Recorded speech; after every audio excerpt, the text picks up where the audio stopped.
তা আমাকে শেষ রাতের দিকে রাত 4:30 বাজে তখন আবার এসে দরজায় মানে র্যাবের একজন নক করছে, ভাই আপনি আসেন, আপনাকে নিয়ে দ্রুত অপারেশনে যাইতে হবে। তখন আমি পুরাপুরি শিওর যে মানে মনে হচ্ছে যে আমাকে ক্রস ফায়ারের দেওয়ার জন্য অপারেশন, র্যাবের অপারেশন এত রাতে আর কি হবে। তখন রাত 4:30 বাজে, আমি বুঝতেছি ফজরের সময় হয়ে যাচ্ছে। তখন আমি ওদেরকে বললাম, মানে ওই সময় তো চিল্লা চেঁচামেচি করেও কোনো লাভ নাই, মানে কেউ তো শোনার নাই। আমি শতভাগ শিওর যে আমাকে ক্রস ফায়ারের জন্য নিয়ে যাচ্ছে, শুধু বলছে যে আপনি বের হন, আপনাকে নিয়ে অপারেশনে যেতে হবে। তা আমি ওদেরকে বললাম যে ভাই আমাকে একটু সময় দেন, আমি নামাজটা পড়ে বের হই, জীবনের শেষ নামাজ আমি পড়ে বের হই। ও আমার বাবুকে জাস্ট একটা চুমা দিতে আসছিল, মানে ঠোঁটটা কাছে নিয়ে আসছে আমার বাবুর গালের কাছে, ওরা দিতে দেয় নাই। ওরা ওকে দড়ি ধরে টান দিয়ে হেঁচকে টান দিয়ে নিয়ে গেছে। এই দৃশ্য আমি কোনোদিনও ভুলবো না। আমি একদম কনফার্ম আমাকে ক্রস ফায়ারে নিয়ে যাচ্ছে, এটা আমার জীবনের শেষ নামাজ। সেই নামাজের যে কি ফিলিংস সেটা আমার মানে এই মুহূর্তে বলার ভাষা নাই। নামাজ পড়ে আল্লাহর কাছে একদম অঝোরে কান্নাকাটি করে আল্লাহর কাছ থেকে জীবনের যত গুনাহ আছে সব মাপ চেয়ে একদম বিদায় নিয়ে যাচ্ছি, যে আল্লাহ তুমি আমার সব গুনাহ মাফ করে দিয়ে আমার বউ বাচ্চাকে দেখে রাখো। মানে একদম মৃত্যু পথযাত্রী মানুষের দোয়া যা হয়, আমি একদম দোয়া করে নামাজ পড়ে বের হলাম। আমাকে চোখ বেঁধে নিয়ে বের হলো। বের হওয়ার পরে আমি দেখলাম যে 3টা গাড়ি সাজানো, র্যাবের 3টা গাড়ি, সামনে মাঝখানে পিছনে। তো 3টা গাড়ি সবাই অস্ত্র সজ্জিত হয়ে ওখানে দাঁড়ায় আছে র্যাবেরিয়ে, কেউ হয়তো কাটার নিয়ে দাঁড়ায় আছে, কেউ হাতুড়, কেউ এরকম। তা আমার কাছে মনে হচ্ছে যে আমাকে ক্রস ফায়ার দিয়ে মারবে, যে কাটারগুলো দিয়ে হাত পা এগুলো কাটবে, মানে অঙ্গ প্রত্যঙ্গ বিচ্ছিন্ন করে ফেলবে। মানে আমি খুব চিল্লাপাল্লা করছি, আশেপাশের লোকজন অন্তত যাতে জানে যে আমাকে ওরা 3 দিন ধরে গুম করে। আমার খালি মনে হচ্ছে কেউ যদি আমার একটু ছবি তুলে মানে নিউজে দেয় বা ফেসবুকে দেয়, অন্তত আমার ফ্যামিলি বা পরিচিত কারো না কারো নজরে আসবে। আমি খুব চিল্লাপাল্লা করছি, ভাই আমাকে গুম করে রাখছিল, এরা আমাকে গুম করে রাখছিল, আমাকে ক্রস ফায়ারে দিবে, ভাই আমাকে মারি ফেলবে, কেউ আমার একটু ছবি তোলেন, কেউ একটু ফেসবুকে দেন। আমি এরকম ওরা আমার মুখ চাপে ধরার চেষ্টা করছে, চুপ চুপ চুপ এরকম। তুমি নিয়ে গিয়ে আমার এভাবে 2 হাতটা এরকম বাঁধে, এখানে হাত বাঁধে, আমার 2 পা বাঁধে, 2 পা এবং 2 হাত বাঁধে। আমার এই হাতের মধ্যে দিয়ে এই দিক দিয়ে একটা বাঁশ মতো ঢুকাই, আমি তো চোখ বাঁধা দেখতে পাচ্ছি না, বাঁশ মতো এরকম আড়াআড়ি ঢুকাই দেয়। এবং আমার পায়ের উপরে এখানেও আড়াআড়ি একটা বাঁশ মতো রেখে দেয়। তো 2টা বাঁশ আমার পায়ের, 2 পায়ের উপর আড়াআড়ি একটা, আমার হাতের উপর আড়াআড়ি। আর এই 2 বাঁশের উপরে, মানে এই বাঁশের উপরে 2-4 জন, ওই বাঁশের উপরে 2-4 জন এরকম দাঁড়ায়, মানে রুটি বলার মতো, যেরকম মানে আমরা যেরকম বেলন দিয়ে রুটি বলি এইরকম একদম চাপ দিয়ে এরকম বলতেছে। আমি তো চিল্লাই করছি। যখন চিল্লাচ্ছি তখন আমার মুখের মধ্যে গামছা গুঁজে দিছে, যাতে মানে চিৎকার বাইরে না যায়। আমার কুয়াতে আমি টয়লেটের দেয়ালে মানে একটা নাম্বার লিখে, মানে আমার ওয়াইফের নাম্বারটা লিখে আসছি। মানে আমার কাছে মনে হচ্ছে যে আমাকে তো ক্রস ফায়ার দিয়ে দেবে, আমার ওয়াইফ বা আমার ফ্যামিলি মেম্বার কেউ কোনোদিন জানতেও পারবে না আমি কোথায় ছিলাম, কিভাবে মারা গেছি। যদি কেউ কোনোদিন পরবর্তীতে গুম হয়ে এই টয়লেটে আসে, এই নাম্বারটা যদি দেখে, তাহলে হয়তো সে একটু বুঝতে পারবে, তাহলে হয়তো সে আমার ওয়াইফকে একদিন ফোন দিয়ে যায়, এই নাম্বারটা ওখানে পাইছিলাম, আপনি কি আপনার এই নাম্বারটা আমি টয়লেটে পাইছি। এরকম মনে হচ্ছে যে কোনোভাবে যদি একটু জানাইতে পারতাম তাদেরকে যে আমাকে আজকে মেরে ফেলতে যায় বা এরকম। তো গাড়ি চলতেছে, আমি একদম অঝোরে শুধু আল্লাহর কাছে হাত তুলে দোয়া করতেছি, মানে জীবনের শেষ মুহূর্তের যত মাপ চেয়ে নেওয়া, জীবনের শেষ মুহূর্তের যত দোয়া আল্লাহর কাছে করতেছে। আর পাশের যারা আছে তারা সান্ত্বনা দিচ্ছে, ভাই কান্না করেন না, আল্লাহ আল্লাহ আল্লাহ করি, তারা তখনও সান্ত্বনা দিচ্ছে। আর আমি অজোরে আল্লাহর কাছে শুধু দোয়া করে যাচ্ছি এরকম। আমি তো জানি যে আমাকে ক্রস ফায়ারে নিয়ে যাচ্ছে, শেষ মুহূর্তে যত আল্লাহর কাছে মাপ চেয়ে নেওয়া যায়। এরপরে আমাকে যে আয়নাঘর আমরা যেটা আসলে বুঝি যে গুমের যে স্পেশাল রুম, সেই স্পেশাল রুমে আমাকে নিয়ে যায়, রাখে, চোখ বেঁধে নিয়ে যায়। স্বাভাবিকভাবে দেখে মনে হবে একটা স্বাভাবিক বিল্ডিং, 1তলা কি 2তলা বিল্ডিং, একটা গেট দিয়ে ঢুকে ডান পাশের বিল্ডিংটা। তো সেই বিল্ডিংয়ে আমাকে তখন ওই রুম থেকে চোখ বেঁধে নিয়ে গেল একটা টয়লেটের মধ্যে দিয়ে দরজা আছে, দরজা দিয়ে সম্ভবত আন্ডারগ্রাউন্ডে নিয়ে গেল। সেখানে একদম সিঙ্গেল গুমের রুম করা আছে, এখানে বিভিন্ন যাদেরকে গুম করে নিয়ে আসে সেখানে রাখা। আমাকে সেই একটা রুমে রাখলো। তো সেই রুমটার বর্ণনা এরকম যে আমরা যদি বাংলাদেশের একটা টয়লেট মতো চিন্তা করি, লো কমোড টয়লেট যেগুলো আমরা স্বাভাবিকভাবে ইউজ করতে পারি, হাই কমোড টয়লেট না। তো ওই রুমের মধ্যে একটা ছোট্ট টয়লেট আছে, একটা ট্যাপ, একটা বদনা। তার মানে আপনার টয়লেট বা প্রস্রাব করার জন্য বাইরে যেতে হচ্ছে না, ওখানে টয়লেট করা যাবে। আর বাকি যে ফাঁকা জায়গাটুকু আছে, মানে একটা টয়লেটের বড় একটা টয়লেটের জায়গার মতো বাকি যে ফাঁকা জায়গাটুকু আছে, সেই জায়গায় একটা স্বাভাবিক মানুষ টান হয়ে শুয়ে থাকতে পারবে না। আমি হাইটে অত বেশি লম্বা না, তারপরে আমাকেও পা একটু ঘুচা এভাবে এভাবে শুয়ে থাকতে হতো, এরকম এতটুকু জায়গা। তো আমি যখন শেরেবাংলা কৃষি বিশ্ববিদ্যালয়ে ভাইবা দিলাম, ভাইবার পরে ভিসি স্যার আমাকে সরাসরি বলতেছে যে এনামুল, আসলে তোমার পিএইচডি আছে, আমরা বুঝতে পারতেছি তুমি কোয়ালিফাইড, কিন্তু আসলে আমাদের অনেক লিমিটেশন আছে, আমাদের কিছু সমস্যা আছে, তো ঠিক আছে তুমি আরও চেষ্টা করো, ধন্যবাদ। মানে আমাকে পাশ কাটাই দিল এবং তাদের অপারগতা প্রকাশ করলো। বুঝতেছি তাদের আগে থেকে ক্যান্ডিডেট সিলেক্ট করা, আমি একমাত্র পিএইচডি ক্যান্ডিডেট হওয়া সত্ত্বেও আমাকে নিয়োগ দেওয়া হয় না। তো ভাইবা শেষ করে আমি মোটামুটি 1 মাসের ছুটি নিয়ে গিয়েছিলাম এখান থেকে, কোরিয়া থেকে। তো 1 মাস পরিবারের সাথে খুব সুন্দর সময় কাটাইছি। আমার ওয়াইফ, আমার বাচ্চা, আমার ছেলে তখন 2.5 বছর বয়স, সাফওয়ান, আমার বাবা মার সাথে পুরা 1 মাস সবার সাথে খুব সুন্দর সময় কাটায়।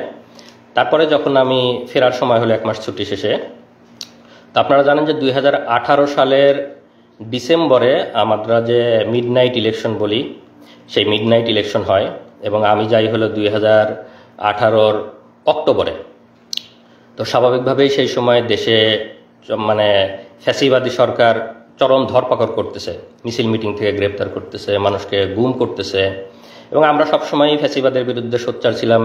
বিদেশে থাকা অবস্থায় ফেসবুকে, বিভিন্ন মিডিয়াতে অনেক লেখালেখি করেছি। আমরা সবসময়ই হাসিনার এই জুলুম ফ্যাসিবাদের বিরুদ্ধে আমরা সবসময় লেখালেখি করেছি, আমি ব্যক্তিগতভাবে লেখালেখি করেছি। তো এই কারণে হয়তো অনেকেরই আমি চক্ষুশূল ছিলাম এবং হাসিনার যে গুম বাহিনী তাদের নজরে ছিলাম, সেটা তো আমি অবশ্য বুঝতে পারি নাই। তো ভাইবা শেষ করে আমি যখন কোরিয়ায় ফেরার জন্য ব্যাক করি, সেটা ছিল 21 অক্টোবর 2018 সালে। আমি আমার শ্বশুরবাড়ি জামালপুরের ইসলামপুর, সেখান থেকে ট্রেনে করে ঢাকায় আসি। আমার ফ্লাইট ছিল রাত 1টায়। তো আমি ঢাকায় রাত 8টায় পৌঁছাই যাই। তা আমার সাথে যেহেতু শর্ট ট্যুরে গেছি দেশে, আমার সাথে লাগেজ তেমন বেশি ছিল না, খুব ছোট লাগেজ। তো ভাবলাম যে রাত 8টায় পৌঁছাই গেছি, আমি একটু বিশ্রাম নিয়ে রাত 10টা-11টার দিকে এয়ারপোর্টে গেলেই হবে। তো এয়ারপোর্টের পাশেই আমার একটা ছোট ভাইয়ের বাসা, তো তার ওখানে যাই, তার ওখানে গিয়ে রাতের খাবার খাই। রাতের খাবার খাওয়ার পরে কিছুক্ষণ বিশ্রাম নেওয়ার পরে তারপরে যখন 10টা সাড়ে 10টা বাজে, তখন আমি সেখান থেকে রওনা দিই। তার বাসাটা একদম এয়ারপোর্ট সংলগ্ন এলাকায়। তো মাত্র 15 টাকা 20 টাকা রিক্সা ভাড়া দূরত্ব। তো আমি একাই গেছি, বাড়ি থেকেও ফ্যামিলির কাউকে নিয়ে যাইনি, যে একা তাদেরকে আবার ফেরত আসতে হবে। তো আমার সেই ছোটো ভাই বললো যে ভাই আমি আগাই দিয়ে আসবো নাকি আপনাকে? তাই বললাম থাক, এত রাতে দরকার নাই, তুমি থাকো, আমি একাই যেতে পারবো, কাছে তো আর ভারী লাগেজ নাই। তো আমি লাগেজ নিয়ে, যেহেতু একদম এয়ারপোর্ট সংলগ্ন, আমি রিক্সা নিয়ে এয়ারপোর্টের দিক যাই। তো আপনারা জানেন যে যারা বিদেশে থাকে, যখন দেশে যাতায়াত করে, অনেকেই অনেক কিছু দেয়, প্রয়োজনীয় ডকুমেন্ট, অনেক সময় জরুরি মেডিসিন, অনেকের অনেক কিছু দিতে হয়। তো আমাকেও স্বাভাবিকভাবে 2-1 জন বলছে যে ভাই যাওয়ার সময় আমার এরকম একজন একটা ডকুমেন্ট দিবে, একজন বই দিবে, কিছু ওষুধ নিয়ে আসতে বলছে। তো তারা এয়ারপোর্টে ওয়েট করতেছে আমার জন্য, যে আমি গেলে ওখান থেকে দিয়ে দিবে। তো আমি সেই ছোটো ভাইয়ের বাসা থেকে বের হয়ে শুধু আমার ওয়াইফকে ফোন দিছি যে আমি খাওয়া দাওয়া করছি, তো রাত অনেক হয়ে গেছে, সে গ্রামে থাকে ইসলামপুরে, তো তোমরা রাত জাগো না, তোমরা ঘুমাই পড়ো, আমি পৌঁছাই তোমাকে ফোন দিব ইনশাল্লাহ। এ বলে আমি আমার বন্ধুর বাসা থেকে রিক্সা নিয়ে আসছি, যেহেতু বললাম যে আমার ছোট লাগেজ, বন্ধু আসতে চাইছে, ছোট ভাই বন্ধু। আমি তাকে বলছি যে এত রাতে আসার দরকার নেই, তোমার আবার কষ্ট করে ব্যাক আসতে হবে, আমি একাই আসছি। তা আসার পরে বিমানবন্দরের সামনের যে হাইওয়ে রাস্তা, রিক্সা যেহেতু আসছি, রিক্সা তো আর ভিতরে ঢুকবে না, এয়ারপোর্টের ভিতরে ঢুকবে না, বিমানবন্দরের সামনের যে রাস্তা, ওখানে আমি রিক্সা আমাকে থামাই দিছে। তো আমি রিক্সাটাকে ভাড়া দিয়ে রাস্তার এই পাশে নামাই দিছে। আমি এখন রাস্তা ক্রস করে লাগেজ নিয়ে এয়ারপোর্ট এরিয়ার মধ্যে ঢুকবো। তো যখন জাস্ট ঢুকবো, রিক্সাটা থামায় ভাড়া দিয়ে আমি রাস্তা ক্রস করতে লাগছি। তো ওরা আগে থেকেই আমাকে মানে টার্গেট করেছিল, আগে থেকেই ওখানে এসে সবাই রেডি হয়েছিল। তো পরে আমি যখন পার হতে লাগছে, আমাকে এরকম করে হাত ধরছে একজন, হাত ধরে বলছে এনামুল হক মনি, আপনার রাত 1টায় কোরিয়াতে ফ্লাইট না? তো আমি তো স্বাভাবিকভাবে চিনতে পারিনি, আমি ভাবছি যে আমাকে যারা ডকুমেন্ট দিবে তাদের মনে হয় কেউ, তারা ওয়েট করতেছে আমার জন্যে। তাই বলছি জি, আমি এনামুল হক মনি। তো জি বলার সাথে সাথেই একদম রাস্তার ওখানেই ওদের মাইক্রো সেট করা ছিল, মাইক্রোর একটা দরজা খোলা কার। তো কারের দরজা খোলা, আমাকে এরকম হাত ধরাই আছে, এনামুল হক মনি জিজ্ঞেস করছে, আমি যখন স্বীকার করছি, এরকম ধাক্কা দিয়ে আমাকে গাড়ির মধ্যে ফেলে দিছে। আর ভেতরে 2-3 জন ছিল, ভেতরে 2-3 জন আমাকে এরকম করে ধরে ভিতরে টান দিয়ে ঢুকাই নিছে। তো আমি চিল্লাচ্ছি, আপনারা কারা, আপনারা কারা, আমাকে নিয়ে যাচ্ছে। মানে আধা মিনিট থেকে 1 মিনিটের মধ্যে এরকম আমাকে ধরে ভিতরে ধাক্কা দিয়ে ফেলে দিছে, আর ভিতর থেকে কয়েকজন টান দিয়ে ঢুকাই নিছে। তো আমি কথা বলারও খুব বেশি সময় পাইনি, মানে ওখানকার মানুষজন একটু বুঝতেছে। তারপরে সাথে সাথে দরজাটা লাগাই দিল, কারণ দরজা লাগাই দিয়ে 1 মিনিটের মধ্যে আমার চোখ বেঁধে ফেললো, তারপরে পিছনে হাত বেঁধে ফেললো, আর আমার মোবাইল, মানি ব্যাগ, ল্যাপটপ, আমার লাগেজ যা যা ছিল, মোবাইল, মানি ব্যাগ পকেট থেকে নিয়ে নিল। যেহেতু আমি ফ্লাই করার জন্য যাচ্ছি, আমার mobile, money bag, laptop, luggage যা যা ছিল সব কিছু নিয়ে নিল। জাস্ট চোখ বেঁধে ফেললো, পিছনে হাত বেঁধে ফেললো, মোবাইল, মানি ব্যাগ, ল্যাপটপ নিয়ে নিল, দরজাটা লাগাই দিয়ে গাড়ি টান। তো স্বাভাবিকভাবেই তো আমি আতঙ্কিত, যে কেউ আতঙ্কিত হবে সেই মুহূর্তে।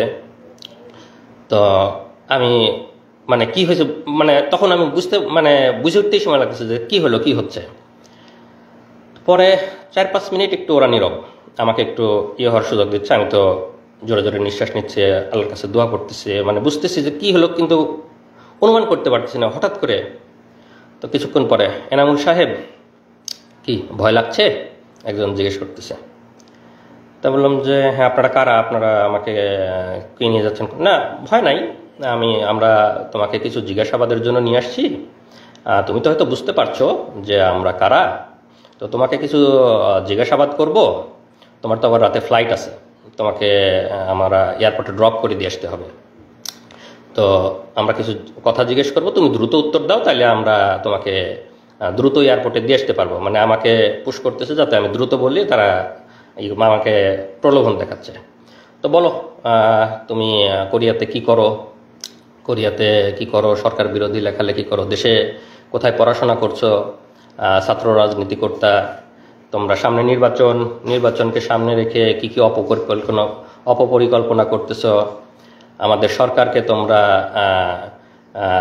করার চেষ্টা করতেছো, সরকারকে ডিফিট করার চেষ্টা করতেছো, অনলাইনে তোমরা অনেকভাবে চেষ্টা করতেছো, লেখালেখি করতেছো, বলো কি কি করতা ছাত্র জীবনে, কোরিয়াতে কি কি করো, এগুলো বলো। আর আমার মোবাইল তো ওদের কাছে, আমার ফেসবুক, মেসেঞ্জার, তারপরে জিমেইল, যত চ্যাটই আছে সবগুলো ঘাটতেছে, কন্ট্যাক্ট লিস্ট, কল লিস্ট ঘাটতেছে, আমাকে জিজ্ঞাসাবাদ করতেছে। তা আমি আমার স্টুডেন্ট লাইফ থেকে বলতেছি যে আমি এরকম বাংলাদেশ কৃষি বিশ্ববিদ্যালয়ে পড়তাম, আমি ভেটেরিনারিতে অনার্স করছি, মাইক্রোবায়োলজিতে মাস্টার্স করছি, তারপরে আমি কোরিয়াতে আসছি, আমি পিএইচডি করছি, পিএইচডি শেষে আসছিলাম। আমি আমার মতো করে আমার ছাত্র জীবন, আমার সব কিছু বর্ণনা, না আরও কিছু আছে, আরও বলো, মানে পুশ করতেছে এরকম। তো বারে বারে আমি আমার মতো করে বলার চেষ্টা করতেছি, না তুমি এভাবে বললে তো ইনফরমেশন আমরা পাচ্ছি না। তারপরে আরও তারেক জিয়া বা বড় বড় জায়গায় কানেকশন, তারা আমাকে এরকম মনে করছে, বড় বড় জায়গায় কানেকশন আছে আমার, ওরকম বলো, আরও কিছু বলো, তুমি এরকম হলে কিন্তু ফ্লাইট মিস হবে, আমাদেরকে আবার দিয়ে আসতে হবে। তারপরেও আমি আমার মতো বলতেছি, মাঝে মাঝে ভয় লাগতেছে, আবার একটু হয়ে যাচ্ছে। তো পরে বললো যে এই, ওরা একজন আবার আরেকজনকে ফোন দিচ্ছে, এই একটু এয়ারপোর্টে ফোন দাও তো, এনা একটা যাত্রীর একটু দেরি হবে, তো তাকে আমরা দিয়ে আসবো। আমাকে মানে চোখ বাঁধা অবস্থা আমি শুনতেছি আর কি। তো বলছে না, বলে আমরা এয়ারপোর্টে ফোন দিছি, তোমাকে আমরা দিয়ে আসবো, একটু দেরি হবে, তুমি বলো, তুমি আমাদেরকে বলতে থাকো। তো এইভাবে আমি বলতে বলতে, না ঠিক আছে, তোমার মনে হয় আজকে যাওয়া হবে না, চলো আমাদের সাথে চলো, আমরা তোমাকে কালকে দিয়ে আসবো, কালকে তোমাকে এয়ারপোর্টে দিয়ে আসবো। পরে আমাকে চোখ বাঁধা অবস্থায় ওদের প্রায় 1 ঘন্টা মতো ড্রাইভ করে নিয়ে গেল ওদের অফিসে। তো নিয়ে যাওয়ার পরে আমাকে হাত ধরে সিঁড়ি দিয়ে উপরে তুলতেছে, বলতেছে ভাই সিঁড়ি আস্তে আস্তে ওঠেন, আমাকে বোঝাচ্ছে আর কি। তা আমি সিঁড়ি আস্তে আস্তে, চোখ বাঁধা সব কিছু। তো মনে হয় 3 তলাতে নিয়ে গেল আমাকে, চোখ বাঁধা অবস্থায় 3 তলাতে নিয়ে গেল। ওখানে নিয়ে গিয়ে চেয়ারে বসালো। চেয়ারে বসানোর পরে আবার জিজ্ঞাসাবাদ, আমার একদম নিজের নাম, বাবার নাম, মাতার নাম, বাড়ির ঠিকানা, বিশ্ববিদ্যালয়, কোরিয়ার সব ঠিকানা, শ্বশুর বাড়ির ঠিকানা সব কিছু লিখে ওখানে আবার জিজ্ঞাসাবাদ, সামনে নির্বাচনকে সামনে রেখে অপপরিকল্পনা, অনলাইনে লেখালেখি, এগুলো অনেক কিছু নিয়ে জিজ্ঞাসাবাদ। আর ওই মোবাইল, ফেসবুক এগুলো ঘাটাঘাটি করতেছে। আর যেটা করে ওখানে, তো এমনিতেই সবসময় মানসিক একটা ভয়ের মধ্যে, যে কেউ চোখ বাঁধা, আমি কোথায় জানি না, মানসিক একটা ভয়। আর কানের কাছে মাঝে মাঝে এসে বন্দুক লোড করার মতো ক্রাশ করে শব্দ করে, যাতে আরও ভয় পায়, আরও বলে। আবার লাঠির খটখট খটখট শব্দ করে ফ্লোরে, বা এই মারবে, এই ইয়ে করবে। এনামুল আমাদের কাছে কিন্তু ওই কানে কানে ইয়ে লাগায় রাখেছে, আমাদের কাছে কিন্তু বাটন আছে, টিপ দিলে ইলেকট্রিক শর্ট লাগবে, কানে ইয়ে লাগায় রাখে। এরকম একটা মানসিক ভীতিকর একটা অবস্থা, যে বন্দুক লোডের শব্দ করে, লাঠির শব্দ করে, আবার এরকম ইয়ে করে। তা আমি আল্লাহর রহমত যে আমি আমার কথাগুলা মোটামুটি স্পষ্ট বের হচ্ছিল, তা আমি ওদের সাথে স্বাভাবিকভাবে কথা বলতে পারতেছিলাম। বেশি মানে যে একদম কথা জড়ো হয়ে আটকে গেছে এরকম না, ওইরকম হলে ওরা টর্চার আরও বেশি করে মারে। তো আমাকে সেরকম আর ইয়ে করতে পারে, আমাকে জিজ্ঞাসাবাদ করতেছে, আমি বলতেছি আমার মোবাইল, ইমেইল, চ্যাট বক্স সব কিছু ঘাটতেছে, এবং তারা ভাবতেছে আমি খুব শীর্ষ পর্যায়ের নেতা, শীর্ষ পর্যায়ের কানেকশন আছে, এগুলা বের করার চেষ্টা করতেছে, কিন্তু সেরকম কোনো কিছু ওরা পাচ্ছে না। পরে সারা রাত ধরে জিজ্ঞাসা করার পরে আমাকে পরের দিন সকালে ওদের গুমের যে রুম, সেই গুমের রুমে নিয়ে রাখে। তো র্যাবের যে গুমে, আমি এখনও বলতেছি যে আমি এখনও তো র্যাব জানি না, আর একটু পরে বলবো, তারপর এই মুহূর্তে বলে রাখি র্যাব, কারণ আমার এখনও তো চোখ বাঁধা, আমি তো জানি না। তো গুমের রুমে যখন রাখলো, তো তখন ওখানে গিয়ে দেখি যে ওখানে আরও কয়েকজন বিভিন্ন জায়গা থেকে ওরা তুলে নিয়ে আসছে, গুম করে নিয়ে আসছে, তাদেরকেও রাখছে। তো আমাকে আর একজনের সাথে রাখলো, আমরা দুইজন এক রুমে। তো সাধারণত ওরা একজনকে এক রুমে রাখে, আমাকে আর একজনের সাথে রাখলো। তো আমরা দুইজন, সেই ছেলেটার বাড়ি কুমিল্লা, সে হয়তো কোনোদিন আসবে, এসে কথা বলবে আপনাদের সামনে। তো রাখার পরে আমাকে ওখানে সকালে নাস্তা দিল। তো নাস্তা তো স্বাভাবিকভাবেই খাওয়ার কোনো অবস্থা নাই, আমি আসি ওখানে মানে একদম হতভম্ব, কি হলো, আমি গতকালকে ফ্লাইট, আমি কোরিয়াতে যাব, আমার পিএইচডি এর শেষ থিসিস জমা দিতে হবে, এরকম সব চিন্তা করতেছে, একদম হতভম্ব। তো সেই ছেলেটার সাথে কথা বলতেছে, যে ছেলেটা আমার রুমে ছিল গুম, আর পাশের দুইটা রুমে আরও দুইজন একজন, মোট 5 জন আমরা একসাথে গুনছিলাম। তো এই অবস্থায় আমি খুবই তো চিন্তিত, আপনারা স্বাভাবিকভাবে বুঝতে পারছেন আমার মানসিক অবস্থা। আমি আমার ফ্যামিলি, আমার বউ, আমার বাচ্চা তখন 2.5 বছর বয়স, সবাইকে নিয়ে চিন্তা করতেছি। তো আমার মানে আমি কোনোভাবে মানে চেষ্টা করতেছি যে আমার ফ্যামিলিকে যদি একটু জানাইতে পারতাম যে আমি অন্তত বেঁচে আছি, বা আমি তো স্বাভাবিক যে আমি যে গতকালকে কোরিয়াতে যাই নাই, আমার ফ্যামিলি কিভাবে চিন্তা করতেছে, কান্না করতেছে, সেটা তো আমি ওখান থেকে বুঝতে পারতেছি, কিন্তু আমি তো তাদের কাছে পৌঁছাইতে পারতেছি না, কোনোভাবে জানাইতে পারতেছি না। তো সামনে যারা গার্ড দেয়, তখন আমার যখন গুমের রুমে দিছে, রুমের মধ্যে রাখছে, তখন আমার চোখ খুলে দিছে। তো চোখ খুলে দেওয়ার পরে সামনে মানে রডের দরজা, আর সামনে আর একটা সলিড দরজা থাকে। তো রডের দরজা লাগাই দিলে সামনে যারা নিরাপত্তা কর্মী থাকে তাদের দেখা যায়, আর মানে সলিড দরজাটা লাগাই দিলে দেখা যায় না। তো ওরা রডের দরজাটা লাগাই রাখছে, সামনে যারা নিরাপত্তা রক্ষী যারা হাঁটতেছে তাদেরকে দেখা যাচ্ছে। তো আমি তাদেরকে বারে বারে বলতেছি, তারা বলছে ভাই কোথা থেকে আসছেন, এটা জিজ্ঞেস করে। আমি বললাম যে আমি এরকম কোরিয়াতে পিএইচডি করতাম, গতকালকে ফ্লাইট ছিল, আমাকে এয়ারপোর্ট থেকে তুলে নিয়ে আসছে এরকম। তারপরে আমার ওয়াইফের বর্ণনা, আমার ছোট ছেলের কথা শুনে ওরাও একটু মানে মন নরম হয়েছে, আরে আপনার একটা ছোট ছেলে আছে এরকম ইয়ে। তো ওরা একটু মানে ভদ্র এবং আমাদের প্রতি খুবই সহমর্মী। তারাই করে ভাই আল্লাহ আল্লাহ করেন, কোনো কিছু হবে না। মানে অফিসারগুলা মানে টপ লেভেলের, মানে হাসিনা বাইসে সবগুলা অফিসার একদম সর্বোচ্চ লেভেলের শুয়োরগুলোকে বসাইছে, কিন্তু যারা লোয়ার লেভেলের তারা অনেক মানে সিম্প্যাথেটিক এবং অনেক সহমর্মী, তারা আমাদের বিষয়গুলো বোঝে, তারা অনেক সান্ত্বনা দিচ্ছে, ভাই আল্লাহ আল্লাহ করেন, ঠিক হয়ে যাবে ইনশাল্লাহ, কিছুই হবে না, এরকম বোঝানোর চেষ্টা। আমি ওদেরকে অনেক অনুরোধ করি, ভাই আমার ওয়াইফ ওদিকে কান্নাকাটি করতেছে, ভাই আমার ওরা মরে যাবে, আমি অনেক একটু ওদেরকে যদি জানাইতে পারতাম, ভাই আমার ওয়াইফ একটু জানান যে আমি অন্তত বেঁচে আছি, এইটুক জানান ভাই। অনেক কান্নাকাটি করতেছে, অনেক রিকোয়েস্ট করতেছে। তো কোনো না ভাই, আমার ওদের কাছে মোবাইল, ওদের ডিউটিরত অবস্থায় মোবাইল আনার অনুমতি নেই, ভাই আমাদের মোবাইল আনার কোনো অনুমতি নাই, আপনি এগুলো বলেন না। এরকম সকাল থেকে দুপুর পর্যন্ত চলে যাচ্ছে, তাও কোনো ইয়ে হয় না। আমি তো বারে বারে চেষ্টা করতেছি ওদেরকে রিকোয়েস্ট করে, মানে যেভাবেই হোক একটু ইয়ে করার। বারে আমার যে রুমমেট ছিল তাকে বলতেছি। পরে এক সময় একটা মানে যে গার্ড ছিল তার একটি হয়েছে, তো বলতেছে যে ভাই ঠিক আছে, আপনি কাজ করেন, আপনার নাম্বারটা আমাকে বলেন, আপনার ওয়াইফের নাম্বার, আমার তো এখন ডিউটি, আমি ডিউটি শেষ করে গিয়ে আপনার ওয়াইফকে বলার চেষ্টা করব। তো আপনি নাম্বারটা বলেন, আপনি কাউকে বলেন না, আমি আপনার ছোট ছেলে আছে, এটা শুনে আমার অনেক মায়া লাগছে, আমি আপনার ওয়াইফকে বলার চেষ্টা করি। তো আমি তাকে আমার ওয়াইফের নাম্বারটা বলি। তো সে একটু ওয়াইফের নাম্বারটা কোথাও লেখে নেই যে আমি ডিউটি শেষ করে গিয়ে চেষ্টা করবো আপনার ওয়াইফকে। আমি অনেক অনেক কান্নাকাটি করছি, অনেক রিকোয়েস্ট করছি।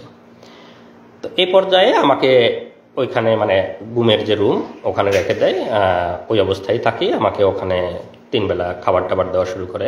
তো ওরা খাবারটা স্বাভাবিক খাবার দেয়, ওদের যে অফিসার্স মেসে যে রান্নাগুলো হয় সেই রান্নাগুলা প্রতি বেলায় এসে আমাদেরকে খাবারগুলো দিয়ে যায়, স্বাভাবিক খাবার, ভালো খাবার। অফিসার্স মেসে যে রান্না হয় সেগুলোই দিয়ে যায়। তো সকাল দুপুর রাত ওভাবে খাবার দিতে থাকলো, আমাকে ঘুমের রুমে ওভাবে রেখে দিল। তো এই পর্যন্ত আমার অধ্যায়ের একটু বিরতি, এরপরে আমার আরও বর্ণনা শুরু হবে। তো এই অবস্থায় তো আমার ওয়াইফরা ওদিকে কান্নাকাটি করতেছে, ওরা ওদিকে আমাকে খোঁজাখুঁজি করতেছে। ওদের কি অবস্থা আমার ওয়াইফের কাছে আপনারা এই পর্যায়ে একটু শুনুন, তারপরে আবার আমি বলবো। আসুন। আসসালামু আলাইকুম, আমি নাজনীন সুলতানা নিপা, এনামুল হক মনির ওয়াইফ। আসলে সেই দিনগুলো তো ভোলার মতো না। এখন হয়তো বর্ণনা করতে পারবো, কিন্তু সেই সময়টা কোনোভাবেই বোঝাতে পারবো না আপনাদেরকে। তো আমার হাজব্যান্ডের সাথে আমার লাস্ট কথা হলো 9:30টার দিকে, 9:23 আমার সাথে লাস্ট কথা হয়েছে। ও আমাকে বলছে যে ঘুমিয়ে পড়ো, আমি এয়ারপোর্টে কাজ শেষ করে তোমাকে কল দিব। তারপর আমি বাবুকে নিয়ে ঘুমিয়ে পড়লাম। রাত যখন 12টা বাজে আমার হুট করে ঘুম ভেঙে গেল। আসলে কেউ জার্নি করলে, পরিবারের কেউ জার্নি করলে তো ওরকম গভীর ঘুম হয় না। তো 12টার সময় আমার ঘুম ভেঙে গেল। আমি তখন মোবাইলটা নিয়ে তাকে কল দিলাম। তো তার মোবাইলে রিং হচ্ছে, কিন্তু কল রিসিভ করছে না। আবার আমি মেসেজ দিয়েছি যে ফ্রি হলে আমাকে কল দিও। তখন 12টা বাজে, তার ফ্লাইট ছিল 1:05-এ। তো আমি যখন মেসেজ দিচ্ছি, মেসেজ সিন হচ্ছে, কল রিং হচ্ছে, কিন্তু কলও ধরছে না, মেসেজে রিপ্লাইও দিচ্ছে না। তখন আমার কাছে খুব ইয়ে লাগলো যে মনে হয় ব্যস্ত আছে, হয়তো এয়ারপোর্টের কোনো ঝামেলা বা বিজি আছে এরকম। আমি অপেক্ষা করছি তারপর ওখান থেকে মেসেজ বা কল আসবে, কিন্তু আসছে না। তো যখন রাত 1টা পার হয়ে যাচ্ছে তখন আমার ভেতরে কি ব্যাপার, কেন এরকম হচ্ছে, ও তো আমাকে জানানোর কথা। তো তখন আমার মনে হলো যে হয়তো মোবাইল হারিয়ে ফেলছে বা মোবাইল বা ল্যাপটপ হারিয়ে ফেলছে। কিন্তু আমার বারবার খালি একা একা, আমি কিন্তু রাতে আমার বাবুর সাথে একা ঘুমিয়েছি, আমার বাবা মা অন্য রুমে। তাই মধ্যরাতে তো আমি কাউকে কিছু বলতে পারছি না। তখন আমি খালি বারবার আল্লাহ আল্লাহ করছি যে আল্লাহ কি হলো, যদি মোবাইল হারিয়ে যায় তাহলে তো এয়ারপোর্ট থেকে অন্য কারো ফোন থেকে আমাকে একবার জানাবে সে, এটা আমি শিওর যে সে আমাকে জানাবে, কারণ আমি টেনশন করব। কিন্তু না, আমি অপেক্ষা করছি। রাত 1টা-2টা বেজে যাচ্ছে, কোনো মেসেজ নেই, কল নেই। রাত 1টার পরেও যখন তার ফ্লাইট ছিল, ফ্লাই করার সময়, তারপরেও আমি মেসেজ দিচ্ছি, কিন্তু মেসেজ সিন হচ্ছে, রিপ্লাই দিচ্ছে না। হ্যাঁ, তো আমার কাছে তখন থেকেই আমার খুব অস্থির লাগতেছে যে কিছু একটা হয়েছে, আমি শিওর। হয়তো মোবাইল হারাইছে বা কিডন্যাপ কিছু একটা হয়েছে। আমাদের বাংলাদেশে তো এসব খুব কমন। তারপরে সারা রাত কেটে গেল ওইভাবে। আমি ফজরের নামাজ পড়ে যে ভাইয়ের বাসায় গিয়েছিল, ছোট ভাইয়ের বাসায়, তাকে কল দিলাম, দিয়ে বললাম যে ভাইয়া আমি তো ওর সাথে যোগাযোগ করতে পারছি না, আপনার সাথে লাস্ট কি কথা হয়েছে বা আপনি কি যোগাযোগ করেছিলেন তার সাথে? তখন সেই ভাই বলল যে না আপু, আমি তো ভাইকে রিক্সায় উঠাই দিছি, আমি তার সাথে যেতে চাইছিলাম, কিন্তু ভাই আমাকে না করলো। তো আমিও রাত্রিবেলা ফোন দিছি কয়েকবার, কিন্তু কথা হয় নাই। তারপরে তার কাছ থেকে শুনে আমার আরও ভয় লাগা শুরু হয়ে গেল। তখন আমি আমার যা বাংলাদেশ কৃষি বিশ্ববিদ্যালয়ের প্রফেসর ডক্টর মার্জিয়া রহমান, তাকে কল দিলাম, ভাবিকে কল দিয়ে বললাম যে ভাবি এরকম রাতে কোনো যোগাযোগ হয়নি, সকালবেলাও কোনো পাচ্ছি না। তো সকালবেলা আর ভাবি প্রথমে বলতেছে আমাকে যে ও তো খুব মন ভোলা, মনে হয় ফোন টোন হারিয়ে গেছে, তুমি চিন্তা করো না, ও ল্যান্ড করে কল দিবে ইনশাল্লাহ। তো তারপরেও আমার মনের মধ্যে তো ধুকপুকুনি যায় না। আমি সেই ভাইয়ের বাসা যেহেতু এয়ারপোর্টের একদম সামনে, আমি ওনাকে রিকোয়েস্ট করলাম যে ভাই আপনি একটু এয়ারপোর্টে যেয়ে এই আমার হাজব্যান্ডের পাসপোর্টের ছবি ছিল আমার কাছে, যেহেতু আমিও কোরিয়াতে যাওয়া আসা করতাম, তো তার ডকুমেন্ট আমার কাছে ছিল। তখন আমি ওই ভাইকে তার পাসপোর্টের ছবি দিলাম যে এই নাম্বারের পাসপোর্ট হোল্ডার ঢুকেছে কিনা এয়ারপোর্টে, একটু খোঁজ নেবেন। তো সেই ভাই তখন সকাল 7টার সময় এয়ারপোর্টে যায়, সেই নাম্বার দিয়ে খোঁজ নেয় এবং তারা বলে যে না এই লোক এয়ারপোর্টে ঢোকে নাই। তখন সকাল 7টা বাজে। তখন হলো আমি আমার আমার ভাবিকে আবার কল দিয়ে বললাম ভাবি এই অবস্থা, ও তো এয়ারপোর্টে ঢোকে নাই, আমি এরকম নিউজ পেলাম। তখন ভাবি বললো ঠিক আছে, তুমি ছবিটা পাঠাও পাসপোর্টের, আমিও খোঁজ নিচ্ছি, আমার অনেক স্টুডেন্ট আছে ওখানে। তারপর ভাবিও খোঁজ নিল এবং ভাবিও সেম উত্তর পেল।